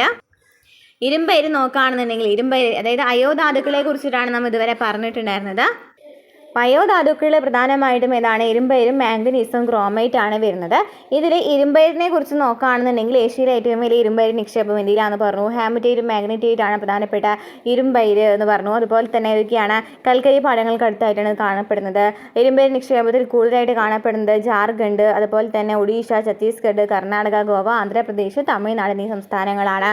ഒഡീഷയിലാണെങ്കിൽ സുന്ദർഗഡ്, മയൂർഭഞ്ച്, ജാർ എന്നീ മലനിരകളിൽ ആണ് പ്രധാനപ്പെട്ട ഖനികൾ ചോദിക്കുകയാണെന്നുണ്ടെങ്കിൽ ഗുരുമഹിസാനി, സുലൈപട്ട്, ബദംപഹാർ, കിറു, ബിരു, ബൊണായി എന്നിവയാണ്. കർണാടകയിലാണെങ്കിലോ ബെല്ലാരി ജില്ലയിലെ സന്തൂർ, ഹോസ്പെട്ട് പ്രദേശം, ചിക്കമാംഗ്ലൂർ ജില്ലയിലെ ബാബബുദാൻ കുന്നുകൾ, പിന്നെ കുദ്രേമുഖ്, ഷിമോഗ, ചിത്രദുർഗ, തുംകൂർ ജില്ലകളിലെ ചില ഭാഗങ്ങളിലും കാണപ്പെടുന്നു. മഹാരാഷ്ട്രയാണെങ്കിൽ ചന്ദ്രപൂർ, ബന്ധാര, രത്നഗിരി ജില്ലകളിൽ കാണപ്പെടുന്നു. ആന്ധ്രാപ്രദേശ് കരീംനഗർ, വാറങ്കൽ, കർണൂൽ, അനന്തപൂർ ജില്ലകളിൽ കാണപ്പെടുന്നു. തമിഴ്നാട് സേലം, നീലഗിരി ജില്ലകളിലും കാണപ്പെടുന്നു. ഇനി മാംഗനീസ് നമ്മൾ പറഞ്ഞു. മാംഗനീസ് ആണെങ്കിൽ ഇരുമ്പയിര് ശുദ്ധീകരണ പ്രക്രിയയിലെ പ്രധാനപ്പെട്ട അസംസ്കൃത വസ്തുവാണ് മാംഗനീസ്. ഒഡീഷയിലാണ് കൂടുതലായിട്ട് ഉൽപ്പാദിപ്പിക്കുന്നത്. കർണാടകയിലാണെങ്കിൽ ധാർവാർ, ബെല്ലാരി, ഉത്തര കന്നഡ, ചിക്കമാംഗ്ലൂർ, ഷിമോഗ, ചിത്രദുർഗ്, തുംകൂർ എന്നീ ജില്ലകളിൽ കാണപ്പെടുന്നുണ്ട്. അതുപോലെ തന്നെ മഹാരാഷ്ട്രയിലാണെങ്കിൽ നാഗ്പൂർ, ബന്ദര, രത്നഗിരി ജില്ലകളിൽ കാണപ്പെടുന്നു. മധ്യപ്രദേശിലെ ബാലഘട്ട്, ചിന്തുവാര, നിമാർ, മണ്ഡല, ജാബുവ ജില്ലകളിലും വ്യാപിച്ചു കിടക്കുന്നു. ഇനി അയോരഹിത ധാതുക്കൾ ഏതൊക്കെയാണെന്ന് നമ്മൾ പറഞ്ഞു. ബോക്സൈറ്റ് പറഞ്ഞു, അതുപോലെ തന്നെ ചെമ്പും പറഞ്ഞു അല്ലേ. ബോക്സൈറ്റും ചെമ്പുമാണ് പ്രധാനമായിട്ടും പറഞ്ഞത്. നോക്കിയേ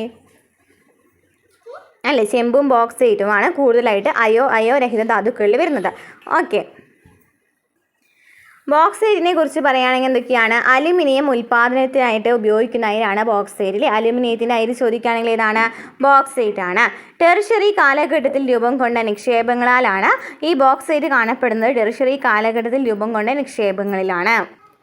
അപ്പം അലുമിനിയം ഉൽപ്പാദനത്തിനായിട്ട് ഉപയോഗിക്കുന്ന അയിരാണ് ബോക്സൈറ്റ്. ടെറിഷറി കാലഘട്ടത്തിൽ രൂപം കൊണ്ട നിക്ഷേപങ്ങളിലാണ് ഈ ബോക്സൈറ്റ് കാണപ്പെടുന്നത്. ഉപദ്വീപീയ ഇന്ത്യയിലെ പീഠഭൂമി പ്രദേശങ്ങളിലെയും മലനിരകളിലെയും ലാറ്ററൈറ്റ് ശിലകളിലും തീരപ്രദേശങ്ങളിലും ഇവ കാണപ്പെടുന്നുണ്ട്. എന്താ പറഞ്ഞത്? ഉപദ്വീപീയ ഇന്ത്യയിലെ പീഠഭൂമി പ്രദേശങ്ങളിലെയും മലനിരകളിലെയും ലാറ്ററൈറ്റ് ശിലകളിലും തീരപ്രദേശങ്ങളിൽ എന്ത് കാണപ്പെടുന്നുണ്ട്? ബോക്സൈറ്റ് കാണപ്പെടുന്നുണ്ട്. അപ്പോൾ അയോരഹിത ധാതുക്കൾക്ക് എക്സാമ്പിളാണ് ബോക്സൈറ്റും ചെമ്പും എന്ന് പറഞ്ഞു അല്ലേ. ബോക്സൈറ്റിനെ കുറിച്ച് പറയുകയാണെങ്കിൽ അലുമിനിയം ഉൽപ്പാദനത്തിനായിട്ട് ഉപയോഗിക്കുന്ന പ്രധാനപ്പെട്ട അയിര് ചോദിക്കുകയാണെങ്കിൽ ഏതാണ്? ബോക്സൈറ്റ് ആണ്. ടെറിഷറി കാലഘട്ടത്തിൽ രൂപം കൊണ്ട നിക്ഷേപങ്ങളിലാണ് കൂടുതലായിട്ട് ബോക്സൈറ്റ് കാണപ്പെടുന്നത്.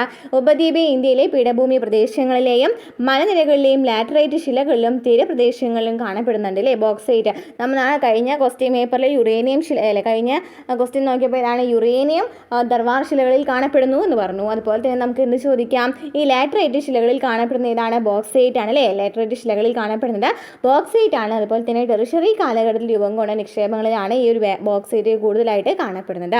നെക്സ്റ്റ് ഒഡീഷയിൽ നോക്കുകയാണെന്നുണ്ടെങ്കിൽ ഏറ്റവും കൂടുതൽ ബോക്സൈറ്റ് ഉൽപ്പാദിപ്പിക്കുന്ന സംസ്ഥാനം ചോദിക്കുകയാണെങ്കിൽ ഇതാണ് ഒഡീഷയാണ്. ഏറ്റവും കൂടുതൽ ബോക്സൈറ്റ് ഉൽപ്പാദിപ്പിക്കുന്ന സംസ്ഥാനമാണ് ഒഡീഷ. പ്രധാനപ്പെട്ട പ്രദേശങ്ങൾ ഏതൊക്കെയാണ്? കലഹാന്തി, അതുപോലെ തന്നെ സാമ്പൽപൂർ, ബാലൻഗീർ, കൊരാപുട്ട് എന്നിവയാണ്. കലഹാന്തി, സാമ്പൽപൂർ, ബാലൻഗീർ, കൊരാപുട്ട് എന്നിവയാണ് ഒഡീഷയിലുള്ള പ്രധാനപ്പെട്ട പ്രദേശങ്ങളാണ് ബോക്സൈറ്റ് ഉൽപ്പാദിപ്പിക്കുന്ന പ്രധാനപ്പെട്ട പ്രദേശങ്ങൾ. ഓക്കെ, ഉൽപ്പാദിപ്പിക്കുന്നില്ല, ഈ ബോക്സൈറ്റ് കൂടുതലായിട്ട് കാണപ്പെടുന്ന പ്രധാനപ്പെട്ട പ്രദേശങ്ങൾ ഒഡീഷയിൽ ചോദിക്കുകയാണെങ്കിൽ കലഹന്തി, സാമ്പൽപൂർ, ബാലൻഗീർ, കൊരാപുട്ട് എന്നിവയാണ്. അപ്പം ഒഡീഷയിലാണ് ഏറ്റവും കൂടുതൽ ബോക്സൈറ്റ് ഉൽപ്പാദിപ്പിക്കുന്നതെന്ന് പറഞ്ഞു. നെക്സ്റ്റ് ചെമ്പ്. ചെമ്പ് എന്ന് പറയുന്നത് എന്താണ്? ഒരു അയോരഹിത ധാതുവാണ് അല്ലേ. ചെമ്പിനെ കുറിച്ച് എന്തൊക്കെ അറിയാം?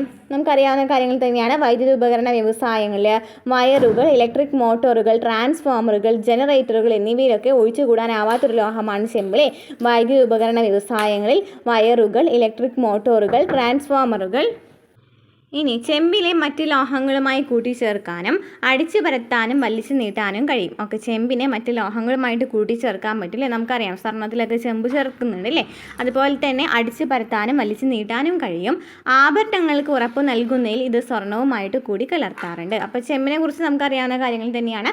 വൈദ്യുത ഉപകരണ വ്യവസായങ്ങളിൽ വയറുകൾ, ഇലക്ട്രിക് മോട്ടോറുകൾ, ട്രാൻസ്ഫോമറിലൊക്കെ എന്ത് ഉപയോഗിക്കുന്നുണ്ട്? ഈ ചെമ്പ് ഉപയോഗിക്കുന്നുണ്ട്. അതുപോലെ തന്നെ സ്വർണവുമായിട്ട് കൂട്ടിച്ചേർക്കാനൊക്കെ ഉപയോഗിക്കുന്നുണ്ട്. ഏത് ലോഹവുമായിട്ടും കൂട്ടിച്ചേർക്കാൻ പറ്റുന്ന ഒരു ലോഹമാണ്. അതുപോലെ തന്നെ എന്താണ്? അടിച്ചു പരത്താനും വലിച്ചു നീട്ടാനും കഴിയും. ഇനി കാണപ്പെടുന്ന പ്രദേശങ്ങൾ എവിടെയാണ്? ജാർഖണ്ഡിലെ ഏറ്റവും കൂടുതൽ ജാർഖണ്ഡാണ് ഏറ്റവും കൂടുതൽ ചെമ്പ് ഉൽപ്പാദിപ്പിക്കുന്ന സംസ്ഥാനം അല്ലേ. നമുക്കറിയാം സിംഗ്ഭം ജില്ലയിലാണ് അല്ലേ. സിംഗ്ഭം ജില്ലയിലാണ്. ജാർഖണ്ഡിലാണ് ഏറ്റവും കൂടുതൽ ചെമ്പ് ഉൽപ്പാദിപ്പിക്കുന്ന സംസ്ഥാനം ചോദിക്കുകയാണെങ്കിൽ ജാർഖണ്ഡാണ്. ഇനി മധ്യപ്രദേശ് ആണെങ്കിൽ മധ്യപ്രദേശിലെ ബാലഘട്ടിലെ ബാലഘട്ടം. ഓക്കെ, അപ്പോൾ എന്തൊക്കെയാണ് നമ്മൾ പഠിച്ചത് ഇവിടെ? അയ്യരഹിത ധാതുക്കൾ എളുപ്പമായിരുന്നു അല്ലേ. ബോക്സൈറ്റ് എന്ന് പറയുമ്പോൾ എന്താണ്? അലുമിനിയം ഉൽപ്പാദനത്തിന് ഉപയോഗിക്കുന്ന പ്രധാനപ്പെട്ട അയിരാണ് ബോക്സൈറ്റ്. അതുപോലെ തന്നെ ടെറിഷറി കാലഘട്ടത്തിൽ രൂപം കൊണ്ട നിക്ഷേപങ്ങളിൽ ആണ് കൂടുതലായിട്ട് ഈ ബോക്സൈറ്റ് കാണപ്പെടുന്നത്. പിന്നെ ലാറ്ററൈറ്റ് ശിലകളിലും അതുപോലെ തന്നെ എന്താണ് ഉപദ്വീപീയ ഇന്ത്യയിലെ പീഠഭൂമി പ്രദേശങ്ങളിലും മലനിരകളിലും ബോക്സൈറ്റ് കാണപ്പെടുന്നുണ്ട്. ഇനി ഒഡീഷയിലെ ഏറ്റവും കൂടുതൽ ബോക്സൈറ്റ് ഉൽപ്പാദിപ്പിക്കുന്ന സംസ്ഥാനം ഒഡീഷയാണ്. പ്രധാനപ്പെട്ട പ്രദേശങ്ങൾ ചോദിക്കുകയാണെങ്കിൽ കലഹന്തി, സാമ്പൽപൂർ, ബാലൻഗീർ, കൊരാപുട്ട് എന്നിവയാണ്. ഇനി ചെമ്പാണെങ്കിൽ നമുക്കറിയാം വൈദ്യുത ഉപകരണ വ്യവസായങ്ങളിൽ വയറുകളിൽ, ഇലക്ട്രിക് മോട്ടോറുകൾ, ട്രാൻസ്ഫോമറുകളൊക്കെ ഉപയോഗിക്കുന്നുണ്ട്. പിന്നെ ചെമ്പിൽ മറ്റ് ലോഹങ്ങളുമായിട്ട് എന്താണ് കൂട്ടിച്ചേർത്താൻ കഴിയും. അതുപോലെ തന്നെ വലിച്ചു നീട്ടാനും അടിച്ചു പരത്താനൊക്കെ കഴിയും. അതുപോലെ തന്നെ എന്താണ് സ്വർണ്ണവുമായിട്ടും കൂട്ടിച്ചേർക്കുന്നുണ്ട്. കാണപ്പെടുന്ന പ്രദേശങ്ങൾ അതായത് ഈ ചെമ്പ് കൂടുതലായിട്ട് കാണപ്പെടുന്നത് എവിടെയാണ്? ജാർഖണ്ഡിലാണെന്നാണ് പറയുന്നത്. ഓക്കെ, അപ്പോൾ ഇതെന്ന് പറയുന്നത് പഴയൊരു NCERT ടെക്സ്റ്റ് ബുക്കാണ്. അപ്പോൾ അതിനാൽ തന്നെ ചെറിയ മിസ്റ്റേക്സുകളൊക്കെ ഉണ്ടാവാൻ ചാൻസ് ഉണ്ട് കേട്ടോ. നമുക്ക് സോഴ്സ് നോക്കുകയാണെന്നുണ്ടെങ്കിൽ ഇപ്പോൾ നമുക്കറിയാം ഏറ്റവും കൂടുതൽ ചെമ്പ് ഉൽപ്പാദിപ്പിക്കുന്ന സംസ്ഥാനം മധ്യപ്രദേശാണ് എന്നൊക്കെ നമ്മൾ പഠിച്ചിട്ടുണ്ടായിരിക്കും അല്ലേ. പക്ഷെ നമുക്ക് ഇവിടെ എന്താണ് NCERTയിൽ നിന്ന് ക്വസ്റ്റ്യൻ ചോദിക്കുമ്പോൾ NCERTയിലുള്ള അതേ പോയിൻറ്റ്സിനായിരിക്കും അവർ ആൻസർ ഇടുള്ളൂ കേട്ടോ. അതിനാൽ തന്നെ നമുക്ക് ഇപ്പോൾ എന്തെങ്കിലും മിസ്റ്റേക്ക് ഉണ്ടെങ്കിൽ തന്നെ എന്താണ് NCERTയിൽ നിന്നാണ് ചോദ്യം വന്നിട്ടുണ്ടെന്നുണ്ടെങ്കിൽ അതേ അതിൽ എന്താണോ തെറ്റാണ് വന്നിരിക്കുന്നതെങ്കിൽ ആ തെറ്റ് തന്നെയായിരിക്കും അവിടെ പ്രൊവിഷണൽ ആൻസർ കീയിൽ വരാം. ഓക്കെ, അപ്പം രണ്ടാമത്തെ സ്ഥാനത്തുള്ളത് രാജസ്ഥാൻ, മൂന്നാമത്തെ സ്ഥാനത്താണ് ജാർഖണ്ഡ് ശരിക്കും പറഞ്ഞാൽ വരുന്നത്. എന്നാൽ നമുക്ക് തന്നിരിക്കുന്ന NCERT പ്രകാരം നോക്കുകയാണെന്നുണ്ടെങ്കിൽ ജാർഖണ്ഡിലെ ഏറ്റവും കൂടുതൽ ഉൽപ്പാദിപ്പിക്കുന്ന സംസ്ഥാനം ജാർഖണ്ഡാണ്. അതുപോലെ തന്നെ സിക്കിം ജില്ലയിലാണ്. ഓക്കെ, മധ്യപ്രദേശിലെ ഏതാണ്? ബാലാഘട്ടയാണ് അല്ലേ. ഓക്കെ, അപ്പോൾ നമുക്ക് ലോഹധാതുക്കൾ ക്ലിയർ ആയെന്ന് വിചാരിക്കുന്നു. ലോഹധാതുക്കൾ ക്ലിയർ ആയിട്ടുണ്ടാവും. ഇനി നെക്സ്റ്റ് അലോഹധാതുക്കളാണ്. പ്രധാനപ്പെട്ട അലോഹധാതുക്കൾ ഏതൊക്കെയാണ് പറഞ്ഞത്? അബ്രം ചുണ്ണാമ്പുകലാണ് പറഞ്ഞത് അല്ലേ. അബ്രം ചുണ്ണാമ്പുകൽ, ഡോളാമൈറ്റ്, അതുപോലെ തന്നെ ഫോസ്ഫേറ്റ് എന്നിവ പ്രധാനപ്പെട്ട അലോഹധാതുക്കളാണ്. ഏതൊക്കെയാണ്? അബ്രം ചുണ്ണാമ്പുകല്ല്, ഡോളോമൈറ്റ്, ഫോസ്ഫേറ്റ് എന്നിവ പ്രധാനപ്പെട്ട അലോഹധാതുക്കളാണ്. അപ്പം പ്രധാനപ്പെട്ട അലോഹധാതുക്കൾ ഏതൊക്കെയാണ്? അബ്രം ചുണ്ണാമ്പുകല്ല്, ഡോളോമൈറ്റ്, ഫോസ്ഫേറ്റ് എന്നിവയാണ്. അബ്രം എന്ന് വെച്ചാൽ എന്താണ്? മൈക്കയാണ് അല്ലേ. മൈക്കയാണ്. വൈദ്യുത ഉപകരണ വ്യവസായങ്ങളിലും ഇലക്ട്രോണിക് വ്യവസായങ്ങളിലുമാണ് ഈ മൈക്ക അല്ലെങ്കിൽ അബ്രം പ്രധാനമായിട്ട് ഉപയോഗിക്കുന്നത്. വൈദ്യുത ഉപകരണ വ്യവസായങ്ങളിലും അതുപോലെ തന്നെ ഇലക്ട്രോണിക് വ്യവസായങ്ങളിലാണ് കൂടുതലായിട്ട് അബ്രം മൈക്ക ഉൽപ്പാദിപ്പിക്കുന്നത്. ഇതിനെ വഴക്കവും കടുപ്പമുള്ള നേർത്ത പാളികളായി വേർതിരിക്കാനായിട്ടാകും. ഓക്കെ, അപ്പോൾ മൈക്ക അല്ലെങ്കിൽ അബ്രത്തെ നമുക്ക് എന്ത് ചെയ്യാനായിട്ട് പറ്റും? വഴക്കവും കടുപ്പമുള്ള നേർത്ത പാളികളായിട്ട് വേർതിരിക്കാനായിട്ട് കഴിയും. ഇനി ജാർഖണ്ഡിലാണ് ഏറ്റവും കൂടുതൽ മൈക്ക അല്ലെങ്കിൽ അബ്രം ഉൽപ്പാദിപ്പിക്കുന്ന സംസ്ഥാനം ചോദിക്കുകയാണെങ്കിൽ ഏതാണ്? ജാർഖണ്ഡാണ്. ജാർഖണ്ഡിലാണ് ഏറ്റവും കൂടുതൽ മൈക്ക അതുപോലെ തന്നെ അല്ലെങ്കിൽ അബ്രം ഉൽപ്പാദിപ്പിക്കുന്ന സംസ്ഥാനം. ഇനി ഹസാരിബാഗ് പീഠഭൂമിയിൽ ഉയർന്ന അബ്രം നിക്ഷേപം കാണപ്പെടുന്നുണ്ട്. ഓക്കെ, ഹസാരിബാഗ് പീഠഭൂമിയിൽ ഉയർന്ന അബ്രം നിക്ഷേപം കാണപ്പെടുന്നുണ്ട്. അപ്പോൾ ഏറ്റവും കൂടുതൽ ചെമ്പ് ഉൽപ്പാദിപ്പിക്കുന്ന സംസ്ഥാനം നമ്മൾ ഏതാ പഠിച്ചിട്ടുണ്ടായിരുന്നത്? ജാർഖണ്ഡ് തന്നെയാണ്. അവിടെ തന്നെയാണ് ഏറ്റവും കൂടുതൽ മൈക്ക അല്ലെങ്കിൽ അബ്രം ഉൽപ്പാദിപ്പിക്കുന്ന സംസ്ഥാനം. ഹസാരിബാഗ് പീഠഭൂമിയിൽ ഉയർന്ന അബ്രം അധിക നിക്ഷേപം കാണപ്പെടുന്നുണ്ട്. ഓക്കെ, ഇനി പിന്നെന്താണ്? ആന്ധ്രാപ്രദേശിലെ നെല്ലൂർ ജില്ല. ആന്ധ്രാപ്രദേശിലെ എവിടെയാണ്? നെല്ലൂർ ജില്ലയിൽ കാണപ്പെടുന്നുണ്ട്. അതുപോലെ തന്നെ രാജസ്ഥാനിലെ ജയ്പൂർ മുതൽ ബിൽവാരയുള്ള പ്രദേശങ്ങൾ. ഓക്കെ, രാജസ്ഥാനിലെ ജയ്പൂർ മുതൽ ബിൽവാരയുള്ള പ്രദേശങ്ങളിലും എന്ത് കാണപ്പെടുന്നുണ്ട്? ഈ അബ്രം കാണപ്പെടുന്നുണ്ട്. ഓക്കെ, അപ്പോൾ എന്തൊക്കെയാണ് നമ്മൾ പറഞ്ഞത്? ഇവിടെ അലോഹധാതുക്കളെ കുറിച്ച് അധികം പഠിക്കാനായിട്ടില്ല. അബ്രം, ചുണ്ണാമ്പുകല്ല്, ഡോളമൈറ്റ്, ഫോസ്ഫേറ്റ് എന്നിവ എന്നാണ് അലോഹധാതുക്കളാണ്. അബ്രം മൈക്ക കൂടുതലായിട്ട് ഈ വൈദ്യുത ഉപകരണ വ്യവസായങ്ങളും ഇലക്ട്രോണിക് വ്യവസായങ്ങളിലാണ് കൂടുതലായിട്ട് ഉപയോഗിക്കുന്നത്. ഇതിനെ വഴക്കവും കടുപ്പമുള്ള നേർത്ത പാളികളായിട്ട് വേർതിരിക്കാനായിട്ടാകും. ഇനി ജാർഖണ്ഡിലാണ് ഏറ്റവും കൂടുതൽ മൈക്ക അബ്രം ഉൽപ്പാദിപ്പിക്കുന്ന സംസ്ഥാനം. ഹസാരിബാഗ് പീഠഭൂമിയിൽ ഉയർന്ന അബ്രം അധിക്ഷേപം കാണപ്പെടുന്നു. ഇനി രാജസ്ഥാനിലാണെന്നുണ്ടെങ്കിൽ ജയ്പൂർ മുതൽ ബിൽവാരയുള്ള പ്രദേശങ്ങൾ, ആന്ധ്രാപ്രദേശ്, നെല്ലൂർ ജില്ല. ഇനി പ്രധാനപ്പെട്ട ഊർജ്ജ വിഭവങ്ങൾ നോക്കുകയാണെങ്കിൽ നമുക്കറിയാം രണ്ടു തരം ഊർജ്ജ വിഭവങ്ങളാണുള്ളത്. ഏതൊക്കെയാണ്? പാരമ്പര്യ ഊർജ്ജ സ്രോതസ്സുകളുമുണ്ട്, അതുപോലെ തന്നെ പാരമ്പര്യേതര ഊർജ്ജ സ്രോതസ്സുകളുണ്ട് അല്ലേ? പാരമ്പര്യ ഊർജ്ജ സ്രോതസ്സുകളും പാരമ്പര്യേതര ഊർജ്ജ സ്രോതസ്സുകളുണ്ട്. ഇതിൽ പാരമ്പര്യ ഊർജ്ജ സ്രോതസ്സുകൾ എന്ന് വെച്ചാൽ പുനഃസ്ഥാപിക്കാൻ കഴിയാത്ത ഊർജ്ജ സ്രോതസ്സുകളാണ് പാരമ്പര്യ ഊർജ്ജ സ്രോതസ്സുകൾ. എന്താണ്? പുനഃസ്ഥാപിക്കാൻ കഴിയാത്ത ഊർജ്ജ സ്രോതസ്സുകളെയാണ് പാരമ്പര്യ ഊർജ്ജ സ്രോതസ്സുകൾ എന്ന് പറയുന്നത്. ഇനി ധാതു ഇന്ധനങ്ങളായ കൽക്കരി, പെട്രോളിയം, പ്രകൃതിവാതകം, ആണവോർജ്ജ ധാതുക്കൾ എന്നിവ എന്താണ്? പാരമ്പര്യ ഊർജ്ജ സ്രോതസ്സുകളാണ്. അപ്പോൾ പാരമ്പര്യ ഊർജ്ജ സ്രോതസ്സുകൾ ഏതൊക്കെയാണ്? ധാതു ഇന്ധനങ്ങളായിട്ടുള്ള കൽക്കരി, പെട്രോളിയം, പ്രകൃതിവാതകം, ആണവോർജ്ജ ധാതുക്കൾ എന്നിവ എന്താണ്? പാരമ്പര്യ ഊർജ്ജ സ്രോതസ്സുകളാണ്. ഇനി ഇതിൽ ഓരോന്നും നമുക്ക് എടുത്ത് പഠിക്കേണ്ടതായിട്ടുണ്ട്. കൽക്കരി നോക്കുകയാണെന്നുണ്ടെങ്കിൽ കൽക്കരി താപോർജ്ജ ഉൽപ്പാദനത്തിലും ഇരുമ്പയിര് ഉരുക്കൽ പ്രക്രിയയ്ക്കും ഉപയോഗിക്കുന്ന ഒരു ധാതുവാണ് കൽക്കരി. താപോർജ്ജ ഉൽപ്പാദനത്തിലും ഇരുമ്പയിര് ഉരുക്കൽ പ്രക്രിയയ്ക്കും ഉപയോഗിക്കുന്ന ഒരു ധാതുവാണ് കൽക്കരി. കൽക്കരി പ്രധാനമായിട്ടും കാണപ്പെടുന്നത് എവിടെയാണ്? ഗോണ്ട്വാന നിക്ഷേപങ്ങൾ, ടെറിഷ്യറി നിക്ഷേപങ്ങൾ എന്നിങ്ങനെ രണ്ട് വ്യത്യസ്ത ഭൗമ കാലഘട്ടങ്ങളിൽ രൂപപ്പെട്ടവയാണ്. അതായത് കൽക്കരി പ്രധാനമായിട്ടും ഈ ഗോണ്ട്വാന നിക്ഷേപങ്ങൾ, ടെറിഷ്യറി നിക്ഷേപങ്ങൾ എന്ന് പറയുന്ന രണ്ട് വ്യത്യസ്ത ഭൗമ കാലഘട്ടങ്ങളിൽ രൂപപ്പെട്ടവയാണ്. ഇന്ത്യയിലെ കൽക്കരി നിക്ഷേപങ്ങളുടെ 80% എന്താണ്? ബിറ്റുമിനസ് ഇനത്തിൽപ്പെട്ടതാണ്. 80% ഏതിലാണ്? ബിറ്റുമിനസ് ഇനത്തിൽപ്പെട്ടതാണ്. അപ്പോൾ കൽക്കരിയെ കുറിച്ച് നോക്കുകയാണെന്നുണ്ടെങ്കിൽ താപോർജ്ജ ഉൽപ്പാദനത്തിലും ഇരുമ്പയിര് ഉരുക്കൽ പ്രക്രിയയ്ക്കും ഉപയോഗിക്കുന്ന പ്രധാനപ്പെട്ട ധാതുവാണ് കൽക്കരി. കൽക്കരി പ്രധാനമായിട്ടും കാണപ്പെടുന്നത് ഗോണ്ട്വാന നിക്ഷേപങ്ങൾ, ടെറിഷ്യറി നിക്ഷേപങ്ങൾ എന്ന ഒരു ഭാഗത്ത് ആ സമയത്താണ് ഇത് രൂപപ്പെട്ടിട്ടുള്ളത്. ഇന്ത്യയിലെ കൽക്കരി നിക്ഷേപങ്ങളുടെ 80% ഏതാണ്? ബിറ്റുമിനസ് ഇനത്തിൽപ്പെട്ടവയാണ്. ഇനി എന്താണ് ഈ ഗോണ്ട്വാന നിക്ഷേപങ്ങൾ അല്ലെങ്കിൽ എന്താണ് ടെറിഷ്യറി നിക്ഷേപങ്ങൾ? ഈ ടെറിഷ്യറി നിക്ഷേപങ്ങളിൽ വരുന്നവ ഏതൊക്കെയാണെന്നാണ് ഇനി പറയുന്നത് കേട്ടോ. അപ്പോൾ ഗോണ്ട്വാന നിക്ഷേപങ്ങൾ എന്ന് വെച്ചാൽ പ്രധാനമായും ദാമോദർ തടത്തിലാണ് സ്ഥിതി ചെയ്യുന്നത്. എന്താണ്? ഗോണ്ട്വാന നിക്ഷേപങ്ങൾ കൂടുതലായിട്ടും പ്രധാനമായിട്ടും ദാമോദർ തടത്തിലാണ് സ്ഥിതി ചെയ്യുന്നത്. ജാർഖണ്ഡ്, ബംഗാൾ കൽക്കരി മേഖലയിലാണ് ഇവ പ്രധാനമായും സ്ഥിതി ചെയ്യുന്നത്. ജാർഖണ്ഡ്, ബംഗാൾ കൽക്കരി മേഖലയിലാണ് ഇവ പ്രധാനമായിട്ടും സ്ഥിതി ചെയ്യുന്നത്. പ്രധാനപ്പെട്ട കൽക്കരി പാടങ്ങൾ ഏതൊക്കെയാണ്?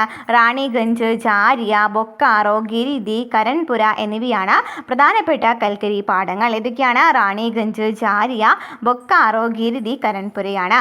ഇന്ത്യയിലെ ഏറ്റവും വലിയ കൽക്കരി പാടമാണ് ജാരിയ, റാണിഗഞ്ച് രണ്ടാമത്തതുമാണ്. അപ്പോൾ ഇന്ത്യയിലെ ഏറ്റവും വലിയ കൽക്കരി പാടം ഏതാണ്? ജാരിയാണ് അല്ലേ? ജാരിയാണ് ഇന്ത്യയിലെ ഏറ്റവും വലിയ കൽക്കരി പാടം ചോദിക്കുകയാണെങ്കിൽ ഏതാണ്? ജാരിയാണ്. രണ്ടാമത്തത് വലുത് ചോദിക്കുകയാണെങ്കിൽ ഏതാണ്? റാണിഗഞ്ചാണ്. ഇനി ഗോദാവരി, മഹാനദി, സോൺ എന്നിവയാണ് കൽക്കരി നിക്ഷേപങ്ങളുള്ള മറ്റു നദീതടങ്ങൾ. ഏത് നദീതടങ്ങൾ? നമ്മൾ പറഞ്ഞു ദാമോദർ നദീതടത്തിലാണ് കൂടുതലായിട്ട് കാണപ്പെടുന്നതെന്ന് പറഞ്ഞു. എന്നാലും ഗോദാവരി, മഹാനദി, സോൺ എന്നിവയിലും എന്ത് കാണപ്പെടുന്നുണ്ട്? ഈ ഗോണ്ട്വാന നിക്ഷേപങ്ങൾ കാണപ്പെടുന്നുണ്ട് ഇല്ലേ? അല്ലേ? അതായത് ഗോദാവരി, മഹാനദി, സോൺ എന്നിവയും എന്താണ് ഗോണ്ട്വാന നിക്ഷേപങ്ങളിൽ വരുന്നവയാണ്. അവിടെയും കൂടുതലായിട്ട് കൽക്കരി നിക്ഷേപങ്ങൾ കാണപ്പെടുന്നുണ്ട്. അപ്പോൾ ഈ നെക്സ്റ്റ് ടെറിഷറി നിക്ഷേപങ്ങളിലും കാണപ്പെടുന്നു എന്ന് പറഞ്ഞു അല്ലേ? ടെറിഷറി നിക്ഷേപങ്ങൾ എന്ന് പറയുമ്പോൾ ആസാം, അരുണാചൽ പ്രദേശ്, മേഘാലയ, നാഗാലാൻഡ് എന്നിവിടങ്ങളിലാണ് കാണപ്പെടുന്നത്. ടെറിഷറി നിക്ഷേപങ്ങൾ എന്ന് പറയുമ്പോൾ ഏതൊക്കെയാണ്? ആസാം, അരുണാചൽ പ്രദേശ്, മേഘാലയ, നാഗാലാൻഡ് എന്നിവിടങ്ങളിലാണ് ടെറിഷറി നിക്ഷേപങ്ങൾ കാണപ്പെടുന്നത്. ഇനി മേഘാലയയിൽ എവിടെയാണെന്ന് ചോദിക്കുകയാണെങ്കിൽ ഏതൊക്കെയാണ്? ധരൻഗിരി, ചിറാപുഞ്ചി, മെലങ്, ലാംഗ്രിൻ എന്നിവയൊക്കെയാണ് മേഘാലയയിലെ ധരൻഗിരി, ചിറാപുഞ്ചി, മെലങ്, അതുപോലെ തന്നെ ലാംഗ്രിൻ. ഇനി ആസാം നോക്കുകയാണെങ്കിൽ മാഘം, ജയ്പൂർ, നാസിറ എന്നിവയാണ്. അരുണാചൽ പ്രദേശിലാണെങ്കിൽ നാംചിക്ക്, നംഫുക്ക് എന്നിവയാണ്. അരുണാചൽ പ്രദേശിലെ നാംചിക്കും നംഫുക്കും. ഇനി ബ്രൗൺ കോൾ അഥവാ ലിഗ്നൈറ്റ്, നമ്മൾ നേരത്തെ പറഞ്ഞു ബ്രൗൺ കോൾ അഥവാ ലിഗ്നൈറ്റ് എവിടെയാണ്? തമിഴ്നാട്ടിലെ നെയ്വേലിയിലാണ് കാണപ്പെടുന്നത്. ഇമ്പോർട്ടൻ്റ് ആണ് കേട്ടോ. തമിഴ്നാട്ടിലെ നെയ്വേലിയിൽ എന്നാൽ കാണപ്പെടുന്നത് ലിഗ്നൈറ്റ് ആണ് അല്ലേ? ഓക്കെ. അപ്പോൾ ഒന്നും കൂടി പറയുകയാണെന്നുണ്ടെങ്കിൽ ഗോണ്ട്വാന നിക്ഷേപങ്ങളും ടെറിഷറി നിക്ഷേപങ്ങളും കൽക്കരിയിൽ കാണപ്പെടുന്നുണ്ട് അല്ലേ? കൽക്കരിയെ കുറിച്ച് എന്താ നമ്മൾ പറഞ്ഞത്? താപോർജ്ജ ഉൽപ്പാദനത്തിലും ഇരുമ്പയിര് ഉരുക്കൽ പ്രക്രിയയ്ക്കും ഉപയോഗിക്കുന്ന ഒരു ധാതുവാണ് കൽക്കരി. അതുപോലെ തന്നെ ഗോണ്ട്വാന നിക്ഷേപങ്ങളിലും ടെറിഷറി നിക്ഷേപങ്ങളിലും ഇവ കൂടുതലായിട്ട് കാണപ്പെടുന്നുണ്ട്. പിന്നെ അല്ലെങ്കിൽ ആ ഒരു സമയത്ത് രൂപപ്പെട്ടവയാണ്. ഇന്ത്യയിലെ കൽക്കരി നിക്ഷേപങ്ങളുടെ 80% ബിറ്റുമിനസ് ആണ്. ഗോണ്ട്വാന നിക്ഷേപങ്ങൾ എന്ന് പറയുമ്പോൾ പ്രധാനമായിട്ടും ദാമോദർ തടത്തിലാണ് സ്ഥിതി ചെയ്യുന്നത്. എന്നാലും ഗോദാവരി, മഹാനദി, സോൺ എന്നിവയിലും ഈ ഒരു കൽക്കരി നിക്ഷേപങ്ങൾ കാണപ്പെടുന്നുണ്ട്. പിന്നെ ജാർഖണ്ഡ്, ബംഗാൾ കൽക്കരി മേഖലയിലാണ് ഇവ പ്രധാനമായിട്ടും സ്ഥിതി ചെയ്യുന്നത്. പ്രധാനപ്പെട്ട കൽക്കരി പാടങ്ങൾ ഏതൊക്കെയാണ്? റാണിഗഞ്ച്, ജാരിയ, ബൊക്കാറോ, ഗിരിധി, കരൺപുരയാണ്. ഇന്ത്യയിലെ ഏറ്റവും വലിയ കൽക്കരി പാടം ചോദിക്കുകയാണെങ്കിൽ ജാരിയയും രണ്ടാമത്തെ വലുത് ചോദിക്കുകയാണെങ്കിൽ റാണിഗഞ്ചുമാണ്. ഇനി ടെറിഷറി നിക്ഷേപങ്ങൾ എന്ന് പറയുമ്പോൾ ആസാം, അരുണാചൽ പ്രദേശ്, മേഘാലയ, നാഗാലാൻഡ് എന്നിവിടങ്ങളിലാണ് കാണപ്പെടുന്നത്. ഈ മേഘാലയയിൽ ധരൻഗിരി, ചിറാപുഞ്ച്, മെലങ്, ലാംഗ്രിൻ, അസാമിലാണെങ്കിൽ മാഘം, ജയ്പൂർ, നാസിറ, അരുണാചൽ പ്രദേശിലാണെങ്കിൽ നാംചിക്ക്, നംഫക്ക് ഇവിടെ കാണപ്പെടുന്നു. ഇനി ബ്രൗൺ കോൾ അല്ലെങ്കിൽ ലിഗ്നൈറ്റ് കാണപ്പെടുന്നത് തമിഴ്നാട്ടിലെ നെയ്വേലിയിലാണ്. ക്ലിയർ ആണല്ലോ? ഈ നെക്സ്റ്റ് നമ്മൾ നോക്കുന്നത് പെട്രോളിയമാണ്. പെട്രോളിയം അമൂല്യതയും വൈവിധ്യമാർന്ന ഉപയോഗവും കാരണം പെട്രോളിയത്തെ ദ്രാവക സ്വർണം എന്ന് വിളിക്കുന്നു. അപ്പോൾ ദ്രാവക സ്വർണം എന്ന് വിശേഷിപ്പിക്കുന്നത് ഏതിനെയാണ്? പെട്രോളിയത്തിനെയാണ്. എല്ലാത്തരം വാഹനങ്ങളിലും തീവണ്ടികളിലും വിമാനങ്ങളിലുമുള്ള ആന്തരിക ജ്വലന എഞ്ചിനുകൾക്ക് ഊർജ്ജ സ്രോതസ്സാണ് ഇത്. എന്താണ്? എല്ലാത്തരം വാഹനങ്ങളിലും തീവണ്ടികളിലും വിമാനങ്ങളിലുള്ള ജ്വലന എഞ്ചിനുകൾക്കുള്ള ഒരു ഊർജ്ജ സ്രോതസ് ചോദിക്കുകയാണെങ്കിൽ ഇതാണ് പെട്രോളിയമാണ് അല്ലേ? ഇനി അസംസ്കൃത ദ്രാവകവാതക അവസ്ഥയിലുള്ള ഹൈഡ്രോ കാർബണുകൾ ഉൾക്കൊള്ളുന്നതാണ് അസംസ്കൃത പെട്രോളിയം. അപ്പോൾ അസംസ്കൃത പെട്രോളിയത്തിൽ എന്തൊക്കെ വരുന്നുണ്ട്? ദ്രാവക വാതക അവസ്ഥയിലുള്ള ഹൈഡ്രോ കാർബണുകൾ വരുന്നുണ്ട്. അസംസ്കൃത പെട്രോളിയം കാണപ്പെടുന്ന തൃതീയ കാലഘട്ടത്തിൽ രൂപപ്പെട്ട അവസാദ ശിലകളിലാണ്. ഓക്കെ. എന്താണ്? ദ്രാവക വാതക അവസ്ഥയിലുള്ള ഹൈഡ്രോ കാർബണുകൾ ഉൾക്കൊള്ളുന്നതാണ് നമ്മുടെ അസംസ്കൃത പെട്രോളിയം എന്ന് പറയുന്നതെന്ന് പറഞ്ഞു. അസംസ്കൃത പെട്രോളിയം കൂടുതലായിട്ട് കാണപ്പെടുന്നത് എവിടെയാണ്? തൃതീയ കാലഘട്ടത്തിൽ രൂപപ്പെട്ടിട്ടുള്ള അവസാദ ശിലകളിലാണ്. ഇനി 1956 oil and natural gas commission സ്ഥാപിക്കപ്പെട്ടതോടു കൂടിയാണ് എണ്ണ പരിവേഷണവും ഉൽപ്പാദനവും ഇന്ത്യയിൽ ആരംഭിച്ചത്. 1956 oil and natural gas commission സ്ഥാപിക്കപ്പെട്ടതോട് കൂടിയിട്ടാണ് എണ്ണ പരിവേഷണവും അതുപോലെ തന്നെ എന്താണ് ഉൽപാദനവും ഇന്ത്യയിൽ ആരംഭിച്ചത്. ഇനി ആസാമിലെ ദിഗ്ബോയ് ആണ് നമ്മുടെ ക്വസ്റ്റ്യൻ ഉണ്ടായിരുന്നല്ലോ അല്ലേ? ആസാമിലെ ദിഗ്ബോയ്, നഹാർകാട്ടിയ, മോറൻ എന്നിവയിലൊക്കെ എന്ത് കാണപ്പെടുന്നുണ്ട്? ഈ ഒരു പെട്രോളിയം കാണപ്പെടുന്നുണ്ട്. അപ്പോൾ ഗുജറാത്തിൽ നോക്കുകയാണെന്നുണ്ടെങ്കിൽ അങ്കലേശ്വർ, പിന്നെന്താണ് കലോൾ, മെഹ്സന, നവാഗം, പിന്നെ കോസാംബ, ലാനേജ് എന്നിവയിലൊക്കെ കാണപ്പെടുന്നുണ്ട്. ഇനി 1973 മുംബൈയിൽ നിന്നും 160 കിലോമീറ്റർ മാറി മുംബൈ ഹൈ പുറംകടൽ എണ്ണപ്പാടം കണ്ടെത്തുകയും 1976 ഉൽപ്പാദനം ആരംഭിക്കുകയും ചെയ്തു. അപ്പോൾ മുംബൈ ഹൈ ആണ് ഏറ്റവും വലിയ എണ്ണപ്പാടം ചോദിക്കുകയാണെങ്കിൽ ഏതാണ്? മുംബൈ ഹൈ ആണ് അല്ലേ? ഇനി പൂർവ്വ തീരത്ത് നോക്കുകയാണെന്നുണ്ടെങ്കിൽ കൃഷ്ണ, ഗോദാവരി, കാവേരി നദീതടങ്ങളിൽ കാണപ്പെടുന്നുണ്ട്. ഏതാണ്? പൂർവ്വ തീരം നോക്കുകയാണെന്നുണ്ടെങ്കിൽ കൃഷ്ണ, ഗോദാവരി, കാവേരി നദീതടങ്ങളിൽ കാണപ്പെടുന്നുണ്ട്. അപ്പോൾ എന്താ നമ്മളിവിടെ പറഞ്ഞത്? പെട്രോളിയത്തെ കുറിച്ച് പറഞ്ഞു, ദ്രാവക സ്വർണം എന്നറിയപ്പെടുന്നുണ്ടെന്ന് പറഞ്ഞു. വാഹനങ്ങളിലും തീവണ്ടികളിലും വിമാനങ്ങളിലും ഉപയോഗിക്കുന്നുണ്ടെന്ന് പറഞ്ഞു അല്ലേ, ജ്വലന എഞ്ചിനായിട്ട് ഉപയോഗിക്കുന്നുണ്ട്. പിന്നെ ദ്രാവകവാതക അവസ്ഥയിലുള്ള ഹൈഡ്രോ കാർബണുകൾ ഉൾക്കൊള്ളുന്നതാണ് അസംസ്കൃത പെട്രോളിയം എന്ന് പറയുന്നത്. അതുപോലെ തന്നെ അവസാദ ശിലകളിലാണ് ഇത് കൂടുതലായിട്ട് കാണപ്പെടുന്നത്. 1956 oil and natural gas commission സ്ഥാപിക്കപ്പെടുന്നത്. അതിനുശേഷമാണ് ഇന്ത്യയിൽ എണ്ണ ഉൽപ്പാദനം അതുപോലെ തന്നെ പര്യവേഷണങ്ങളൊക്കെ ആരംഭിക്കുന്നത്. ആസാമിലെ ദിഗ്ബോയും നഹാർകാട്ടിയും മോറയിലും എന്ത് കാണപ്പെടുന്നുണ്ട്, ഈ ഒരു പെട്രോളിയം കാണപ്പെടുന്നുണ്ട്. ഗുജറാത്തിലാണെങ്കിൽ അങ്കലേശ്വർ, കലോൾ, മെഹ്സന, നവാഗം, കോസാംബ, ലനേജ് എന്നിവയിൽ കാണപ്പെടുന്നു. അതുപോലെ തന്നെ മുംബൈയാണ് ഏറ്റവും വലിയ എണ്ണപ്പാടം എന്ന് പറഞ്ഞു. അവിടെയും ഈ ഒരു എണ്ണപ്പാടം കണ്ടെത്തിയിട്ട് ഉൽപ്പാദനം ആരംഭിച്ചിട്ടുണ്ട്. പിന്നെ പൂർവ്വതീരത്ത് നോക്കുകയാണെങ്കിൽ കൃഷ്ണ, ഗോദാവരി, കാവേരി നദീതടങ്ങളിലാണ് കാണപ്പെടുന്നത്. ഇന്ത്യയിലെ ആകെ 21 എണ്ണ ശുദ്ധീകരണശാലകളാണുള്ളത്. എത്ര എണ്ണം ഉണ്ട്? 21 എണ്ണ ശുദ്ധീകരണശാലകളാണുള്ളത്.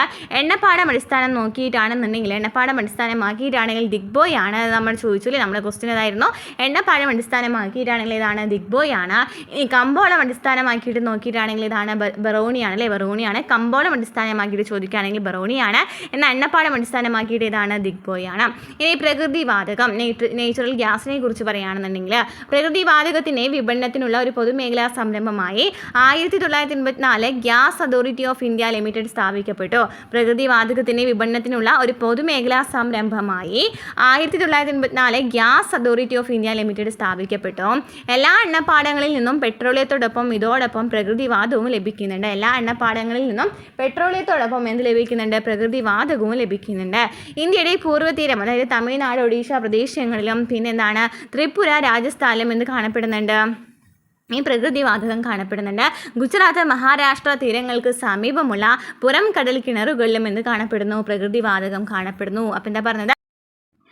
അപ്പോൾ പ്രകൃതിവാതകത്തിനെ വിപണനത്തിനുള്ള ഒരു പൊതുമേഖലാ സംരംഭമായി 1984 gas authority of India limited സ്ഥാപിക്കപ്പെട്ടു. അതുപോലെ എല്ലാ എണ്ണപ്പാടങ്ങളിൽ നിന്നും പെട്രോളിയത്തോടൊപ്പം എന്ത് ലഭിക്കുന്നുണ്ട്? പ്രകൃതിവാതകവും ലഭിക്കുന്നുണ്ട്. ഇന്ത്യയുടെ പൂർവ്വതീരം, അതായത് തമിഴ്നാട്, ഒഡീഷ, ആന്ധ്രാപ്രദേശിലും പിന്നെ ത്രിപുര, രാജസ്ഥാനിലും ഇവ കാണപ്പെടുന്നുണ്ട്. ഗുജറാത്ത്, മഹാരാഷ്ട്ര തീരങ്ങൾക്ക് സമീപമുള്ള പുറം കടൽ കിണറുകളിലും ഇവ കാണപ്പെടുന്നു. ഇനി ആണവോർജ്ജ വിഭവങ്ങൾ ഇന്നൊരു പ്രായോഗിക ഊർജ്ജ സ്രോതസ്സായി മാറിക്കൊണ്ടിരിക്കുന്നു. യുറേനിയം, തോറിയവുമാണ് ആണവോർജ്ജ ഉൽപ്പാദനത്തിനായിട്ട് ഉപയോഗിക്കുന്ന പ്രധാനപ്പെട്ട ധാതുക്കൾ. ഏതാണ്? യുറേനിയവും അതുപോലെ തന്നെ തോറിയവുമാണ്.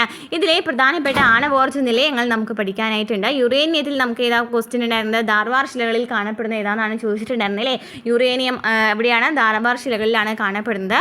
ഇനി പ്രധാനപ്പെട്ട ആണവോർജ്ജ നിലയങ്ങൾ ഏതൊക്കെയാണ്? താരാപൂരിലെ മഹാരാഷ്ട്ര അല്ലേ, താരാപൂരിലെ മഹാരാഷ്ട്ര. പിന്നെ താരാപൂർ എവിടെയാണ്? മഹാരാഷ്ട്രയിലാണ് താരാപൂർ. പിന്നെ റാവത്തഭട്ട് രാജസ്ഥാൻ, കൽപാക്കം തമിഴ്നാട്, നറോറ ഉത്തർപ്രദേശ്, കൈഗ കർണാടക, കാക്രപാറ ഗുജറാത്ത്, ജയ്താപൂർ മഹാരാഷ്ട്ര. പ്രധാനപ്പെട്ട ആണവോർജ്ജ നിലയങ്ങൾ ഏതൊക്കെയാണ്? താരാപൂർ മഹാരാഷ്ട്ര, റാവത്തഭട്ട് എവിടെയാണ്? രാജസ്ഥാനിലാണ്, കൽപാക്കം തമിഴ്നാട്, നറോറ ഉത്തർപ്രദേശ്, കൈഗ കർണാടക, കാക്രപാറ ഗുജറാത്ത്, ജയ്താപൂർ മഹാരാഷ്ട്ര. താരാപൂർ, റാവത്തുപട്ട, കൽപാക്കം, നറോറ, കൈഗ, കാഗ്രപ്പാറ, ജയ്താപൂർ എന്നിവയാണ് പ്രധാനപ്പെട്ട ആണവോർജ്ജ നിലയങ്ങൾ. ഇനി പാരമ്പര്യേതര ഊർജ്ജ സ്രോതസ്സുകൾ എന്ന് വെച്ചാൽ എന്താണ്? പാരമ്പര്യേതര ഊർജ്ജ സ്രോതസ്സുകൾ അല്ലെങ്കിൽ സുസ്ഥിര ഊർജ്ജ സ്രോതസ്സുകൾ എന്ന് വെച്ചാൽ എന്താണ്? പുനഃസ്ഥാപന ശേഷിയുള്ള ഊർജ്ജ സ്രോതസ്സുകളാണ് പാരമ്പര്യേതര ഊർജ്ജ സ്രോതസ്സുകൾ. അല്ലാന്നുണ്ടെങ്കിൽ സുസ്ഥിര ഊർജ്ജ സ്രോതസ്സുകൾ എന്താണ്? പുനഃസ്ഥാപന ശേഷിയുള്ള ഊർജ്ജ സ്രോതസ്സുകളാണ്. ഏറെക്കുറെ തുല്യമായി വിതരണം ചെയ്യപ്പെട്ടിട്ടുള്ളതാണ് പാരമ്പര്യേതര ഊർജ്ജ സ്രോതസ്സുകൾ എന്ന് പറയുമ്പോൾ ഏറെക്കുറെ തുല്യമായിട്ട് വിതരണം ചെയ്യപ്പെട്ടിട്ടുള്ളതാണ്. അതുപോലെ തന്നെ പരിസ്ഥിതി സൗഹൃദപരമാണ്, പൊതുവെ ചെലവ് കുറവാണ്. അപ്പോൾ എന്താ നമ്മൾ പറഞ്ഞത്? പാരമ്പര്യേതര ഊർജ്ജ സ്രോതസ്സുകൾ എന്ന് വെച്ചാൽ നമുക്ക് പുനഃസ്ഥാപിക്കാൻ കഴിയുന്നതാണ് അല്ലേ. അതായത് പുനഃസ്ഥാപന ശേഷിയുള്ള ഊർജ്ജ സ്രോതസ്സുകളാണ്. ഏറെക്കുറെ തുല്യമായി വിതരണം ചെയ്യപ്പെട്ടിട്ടുള്ളതാണ്. പരിസ്ഥിതി സൗഹൃദപരവും പൊതുവെ ചെലവ് കുറവുമാണ്. ഇനി പ്രധാനമായിട്ടും വരുന്ന പാരമ്പര്യേതര ഊർജ്ജ സ്രോതസ്സുകൾ ചോദിക്കുകയാണെങ്കിൽ ഇതൊക്കെയാണ്: സൗരോർജ്ജം, വാതോർജ്ജം, വേലിയോർജ്ജം, തിരമാല ഊർജ്ജം, ഭൗമതാപോർജ്ജം. ഇതൊക്കെയാണ് സൗരോർജ്ജം, വാതോർജ്ജം, വേലിയോർജ്ജം, തിരമാല ഊർജ്ജം, ഭൗമതാപോർജ്ജം. ഇതിൽ വാതോർജ്ജമാണ് നമ്മുടെ ക്വസ്റ്റ്യൻ ആയിട്ടുണ്ടായിരുന്നത്. വാതോർജ്ജം എന്ന് വെച്ചാൽ എന്താണ്? വിൻഡ് എനർജിയാണ്. ഓക്കെ, അപ്പോൾ സൗരോർജ്ജം, സോളാർ എനർജി നമുക്കറിയാവുന്ന കാര്യം തന്നെയാണ്. ഫോട്ടോ വോൾട്ടായിക് സെല്ലുകളിൽ സംഭരിക്കുന്ന സൂര്യകിരണങ്ങളെ പരിവർത്തനം ചെയ്ത് കിട്ടുന്ന ഊർജ്ജമാണ് എന്ന് പറയുന്നത് ഈ സൗരോർജ്ജം വാതോർജ്ജം എന്ന് പറയുന്നത് അല്ലേ ഫോട്ടോ വോൾട്ടായിക് സെല്ലുകളിൽ സംഭരിക്കുന്ന സൂര്യകിരണങ്ങളെ പരിവർത്തനം ചെയ്ത് കിട്ടുന്ന ഊർജ്ജമാണ് സൗരോർജ്ജം. സൗരോർജ്ജം സംഭരിക്കുന്നതിന് ഏറ്റവും കാര്യക്ഷമമായിട്ടുള്ള 2 പദ്ധതികളാണ് ഫോട്ടോ വോൾട്ടായിക് എന്ന് പറയുന്നതും അതുപോലെ തന്നെ എന്താണ് സൗരതാപന സാങ്കേതിക വിദ്യയും. ഇതൊക്കെയാണ് ഫോട്ടോ വോൾട്ടായിക്കും പിന്നെ സൗരതാപന സാങ്കേതിക വിദ്യയും. ഇത് ചെലവ് കുറഞ്ഞതും പരിസ്ഥിതി സൗഹൃദപരവും അനായാസം നിർമ്മിക്കാൻ കഴിയുന്നവയുമാണ്. ഇന്ത്യയുടെ പടിഞ്ഞാറൻ ഭാഗങ്ങളിൽ പ്രത്യേകിച്ച് ഗുജറാത്ത്, രാജസ്ഥാൻ എന്നിവിടങ്ങളിലാണ് സൗരോർജ്ജ വികസനത്തിന് ഏറെക്കുറെ സാധ്യതകളുള്ളത്. അപ്പോൾ സൗരോർജ്ജം നമുക്കറിയാവുന്ന കാര്യം തന്നെയാണ്, സോളാർ എനർജിയാണ് അല്ലേ. അതായത് ഫോട്ടോ വോൾട്ടിക് സെല്ലുകളിൽ സംഭരിക്കുന്ന സൂര്യകിരണങ്ങളെ പരിവർത്തനം ചെയ്തിട്ട് ഉൽപ്പാദിപ്പിക്കുന്നതാണ് കിട്ടുന്ന ഊർജ്ജമാണ് എന്ന് പറയുന്നത് സൗരോർജ്ജം എന്ന് പറയുന്നത്. ഈ സൗരോർജ്ജം സംഭരിക്കുന്നതിന് 2 മാർഗ്ഗങ്ങളാണുള്ളത്, 2 പദ്ധതികളാണുള്ളത്. ഇതൊക്കെയാണ് ഫോട്ടോ വോൾട്ടോയിക്കും അതുപോലെ തന്നെ സൗരതാപന അതുപോലെ തന്നെ സാങ്കേതിക വിദ്യയും അല്ലേ, സൗരതാപന സാങ്കേതിക വിദ്യയും. ഇതിൻ്റെ ചെലവ് നോക്കുകയാണെങ്കിൽ വളരെ കുറവാണ്, അതുപോലെ തന്നെ പെട്ടെന്ന് നിർമ്മിക്കാൻ കഴിയുന്നവയാണ്, പരിസ്ഥിതി സൗഹൃദപരവുമാണ്. ഇന്ത്യയുടെ പടിഞ്ഞാറൻ ഭാഗങ്ങളായിട്ടുള്ള ഗുജറാത്ത്, രാജസ്ഥാൻ എന്നിവിടങ്ങളിലാണ് ഈ സൗരോർജ്ജ വികസനത്തിനുള്ള ഏറെക്കുറെയുള്ള സാധ്യതകളുള്ളത്. ഓക്കെ, നെക്സ്റ്റ് വാതോർജ്ജം അതായത് വിൻഡ് എനർജി. തികച്ചും മാലിന്യ വിമുക്തവും പുനഃസ്ഥാപന ശേഷിയുള്ളതുമായിട്ടുള്ള ഊർജ്ജ സ്രോതസ് തന്നെയാണ് വാതോർജ്ജം അല്ലേ. വിൻഡ് എനർജി എന്ന് വെച്ചാൽ തികച്ചും മാലിന്യ വിമുക്തവും അപ്പോൾ തികച്ചും മാലിന്യ വിമുക്തവും പുനഃസ്ഥാപന ശേഷിയുള്ളതുമായിട്ടുള്ള ഊർജ്ജ സ്രോതസ്സാണ് വാതോർജ്ജം. അപ്പോൾ കാറ്റിലെ ഗതികോർജ്ജത്തെ ടർബൈനുകളുടെ സഹായത്തോടെയാണ് വൈദ്യുതോർജ്ജമാക്കി മാറ്റുന്നത് അല്ലേ. കാറ്റിലെ ഗതികോർജ്ജം ടർബൈനുകളുടെ സഹായത്തോടെ എന്തായിട്ട് മാറാണ്, വൈദ്യുതോർജ്ജമായിട്ട് മാറാണ്.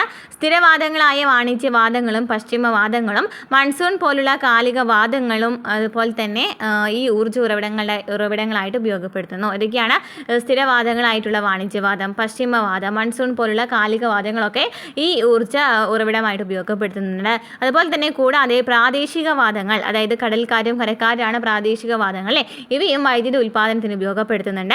രാജസ്ഥാൻ, ഗുജറാത്ത്, മഹാരാഷ്ട്ര, കർണാടക എന്നിവിടങ്ങളിലാണ് വാതോർജ്ജത്തിന് അനുയോജ്യമായിട്ടുള്ള സാഹചര്യങ്ങളുള്ളത്. എവിടേക്കാണ്? രാജസ്ഥാൻ, ഗുജറാത്ത്, മഹാരാഷ്ട്ര, കർണാടക എന്നിവിടങ്ങളിലാണ്. അപ്പോൾ വാതോർജ്ജം അല്ലെങ്കിൽ വിൻഡ് എനർജി എന്ന് വെച്ചാൽ എന്താണ്, തികച്ചും മാലിന്യ വിമുക്തമാണ്, പുനഃസ്ഥാപന ശേഷിയുള്ളതായിട്ടുള്ള ഊർജ്ജ സ്രോതസ്സാണ്. ഇവിടെ എന്താ ചെയ്യുന്നത്, ഗതികോർജ്ജം അല്ലേ, കാറ്റിൻ്റെ ഗതികോർജ്ജത്തെ എന്താക്കി മാറ്റാണ്, വൈദ്യുതോർജ്ജമാക്കി മാറ്റാണ് ചെയ്യുന്നത്.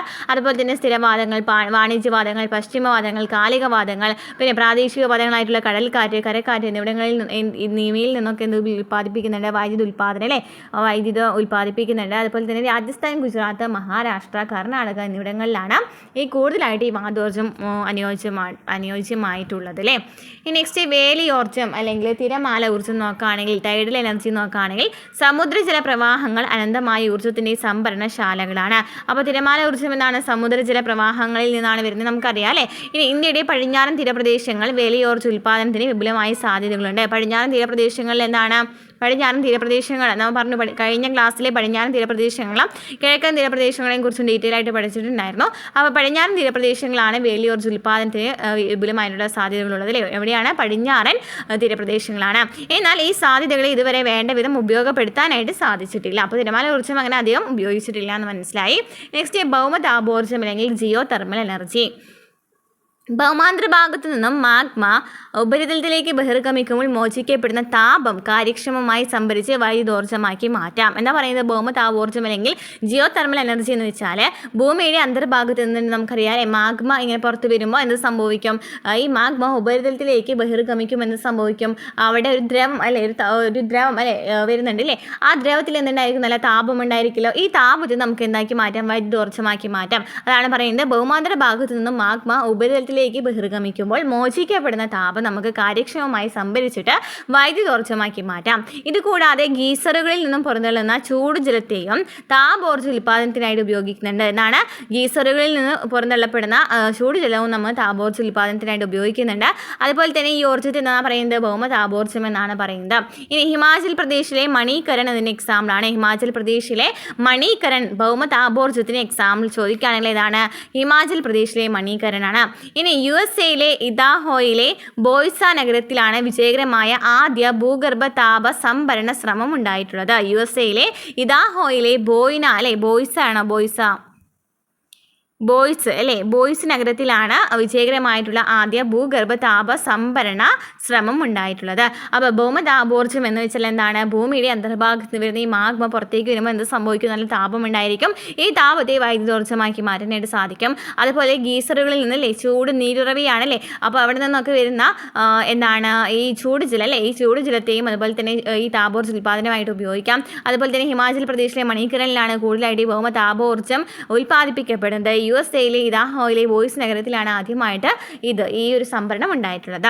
നെക്സ്റ്റ് ജൈവ ഊർജ്ജം. എന്താണ് ജൈവ ഊർജ്ജം എന്ന് വെച്ചാൽ കാർഷിക അവശിഷ്ടങ്ങൾ നഗരങ്ങളിൽ നിന്നും വ്യവസായങ്ങളിൽ നിന്നും മറ്റു സ്രോതസ്സുകളിൽ നിന്നും ഉള്ള ഈ ജൈവ അവശിഷ്ടങ്ങൾ എന്നിവയിൽ നിന്ന് ഉൽപ്പാദിപ്പിക്കുന്ന ഊർജ്ജമാണ് ജൈവ ഊർജ്ജം. ഇതാണ് കാർഷിക അവശിഷ്ടങ്ങൾ, അതായത് എവിടെ നിന്നൊക്കെയാണ്? നഗരങ്ങളിൽ നിന്നും വ്യവസായങ്ങളിൽ നിന്നും മറ്റു സ്രോതസ്സുകളിൽ ലഭിക്കുന്ന ഈ ജൈവ അവശിഷ്ടങ്ങളൊക്കെ ഉണ്ടല്ലോ, ഇത് ഉൽപ്പാദിപ്പിക്കുന്ന ഊർജ്ജമാണ് ജൈവ ഊർജ്ജം. ഇതിലെ ഇതിനെ വൈദ്യുതോർജ്ജമായിട്ടോ താപോർജ്ജമായിട്ടോ അല്ലെങ്കിൽ പാചകവാതകമായിട്ട് മാറ്റാനായിട്ട് സാധിക്കും, നമുക്കറിയാവുന്ന കാര്യമാണ്. ഇതിലൂടെ വികസന രാജ്യങ്ങളിലെ ഗ്രാമീണ സാമ്പത്തിക ജീവിതം മെച്ചപ്പെടുത്താനും പരിസ്ഥിതി മലിനീകരണം കുറയ്ക്കാനും വിറകിനായുള്ള കടുത്ത സമ്മർദ്ദം കുറയ്ക്കാനും കഴിയും. ഇനി ഡൽഹിയിലെ ഓക്ലയാണ് ഇതിന് എക്സാമ്പിൾ പറയുന്നത്. എവിടെയാണ്? ഡൽഹിയിലെ ഓക്ലയാണ്. അപ്പോൾ കാർഷിക അവശിഷ്ടങ്ങൾ നഗരങ്ങളിൽ നിന്നും വ്യവസായങ്ങളിൽ നിന്നും അതുപോലെ തന്നെ മറ്റ് സ്രോതസ്സുകളിൽ നിന്നും ജൈവാവശിഷ്ടങ്ങൾ സംഭരിച്ചുണ്ടാക്കുന്ന ഒരു ഊർജ്ജമാണ് ജൈവ ഊർജ്ജം. ഇതിനെ നമുക്ക് വൈദ്യുതോർജ്ജമാക്കി മാറ്റാം, അതുപോലെ തന്നെ താപോർജ്ജമായിട്ട് മാറ്റാനോ അല്ലെങ്കിൽ പാചകവാതമായിട്ട് ഉപയോഗിക്കാൻ പറ്റും. വിറകുന്നുള്ള ഒരു സങ്കല്പം, വിറകിനുള്ള ഒരു ക്ഷാമം ഇല്ലാതാക്കാനായിട്ട് നമുക്ക് എന്ത് ഉപയോഗിക്കാം? ഈ ജൈവ ഊർജ്ജം ഉപയോഗിക്കാമെന്ന് പറയുന്നു. ഡൽഹിയിലെ ഓക്ലിയാണ് എക്സാമ്പിൾ. നെക്സ്റ്റ് ധാതു വിഭവ സംരക്ഷണം. പുനഃസ്ഥാപിക്കപ്പെടുന്ന ഊർജ്ജ വിഭവ സ്രോതസ്സുകൾ വികസിപ്പിക്കുക, അവശിഷ്ട ലോഹങ്ങളുടെ പുനരുപയോഗം, ദുർലഭമായ ധാതുക്കൾക്ക് ബദലുകൾ കണ്ടെത്തി ഉപയോഗിക്കുക, തന്ത്രപ്രധാനവും ദുർലഭവുമായ ധാതുക്കളെ കയറ്റുമതി കുറയ്ക്കുക എന്നൊക്കെയാണ് ഈ ധാതു വിഭവ സംരക്ഷണത്തിൽ പറയുന്നത്. ധാതു വിഭവ സംരക്ഷണം വെച്ചാൽ എന്തൊക്കെ വരുന്നുണ്ട്? പുനഃസ്ഥാപിക്കപ്പെടുന്ന ഊർജ്ജ വിഭവ സ്രോതസ്സുകൾ വികസിപ്പിക്കുക, അവശിഷ്ട ലോഹങ്ങളുടെ പുനരുപയോഗം, ദുർലഭമായ ധാതുക്കൾക്ക് ബദലുകൾ കണ്ടെത്തി ഉപയോഗിക്കുക, തന്ത്രപ്രധാനവും ദുർലഭവുമായ ധാതുക്കളുടെ കയറ്റുമതി കുറയ്ക്കുക. ഓക്കെ, അപ്പോൾ ഇത്രയാണ് ഈ ഒരു ചാപ്റ്ററിൽ പറയുന്നത് കേട്ടോ. ക്ലിയർ ആയെന്ന് വിചാരിക്കുന്നു. മനസ്സിലായിട്ടുണ്ടെങ്കിൽ ലൈക്ക് ചെയ്യുക, കമൻറ്റ് ചെയ്യുക. നമുക്ക് അടുത്ത ക്ലാസ്സിൽ കാണാം. അടുത്ത ക്ലാസ്സിൽ നമുക്ക് നമുക്ക് പ്രധാനമായിട്ടും പിന്നെ രണ്ട് ക്വസ്റ്റ്യൻ വന്നിരിക്കുന്നത് നമുക്ക് +2 ജിയോഗ്രഫിയിൽ തന്നെ ഗതാഗതം എന്ന് പറയുന്നൊരു ഭാഗത്തു നിന്നാണ്. ആ ഒരു ചാപ്റ്റർ ഞാൻ അടുത്ത ക്ലാസ്സിൽ എടുത്ത് തരാം. അതുപോലെ തന്നെ പോയിന്റ് വൈസ് ആയിട്ടുള്ള നോട്ട് കിട്ടുമോ നോക്കട്ടെ കേട്ടോ. അപ്പോൾ അങ്ങനെ പോയിന്റ് വൈസ് ആയിട്ടുള്ള നോട്ട് തരാൻ പറ്റുന്നുണ്ടെങ്കിൽ ഞാൻ ആ ഒരു ക്ലാസ് തരുന്നതായിരിക്കും. അപ്പോൾ ക്ലാസ്സുകൾ ഇഷ്ടപ്പെടുന്നുണ്ടെങ്കിൽ ഒന്ന് ലൈക്ക് ചെയ്യുക, കമൻറ്റ് ചെയ്യുക, ഷെയർ ചെയ്യുക. അടുത്ത ക്ലാസ്സിൽ കാണാം കേട്ടോ.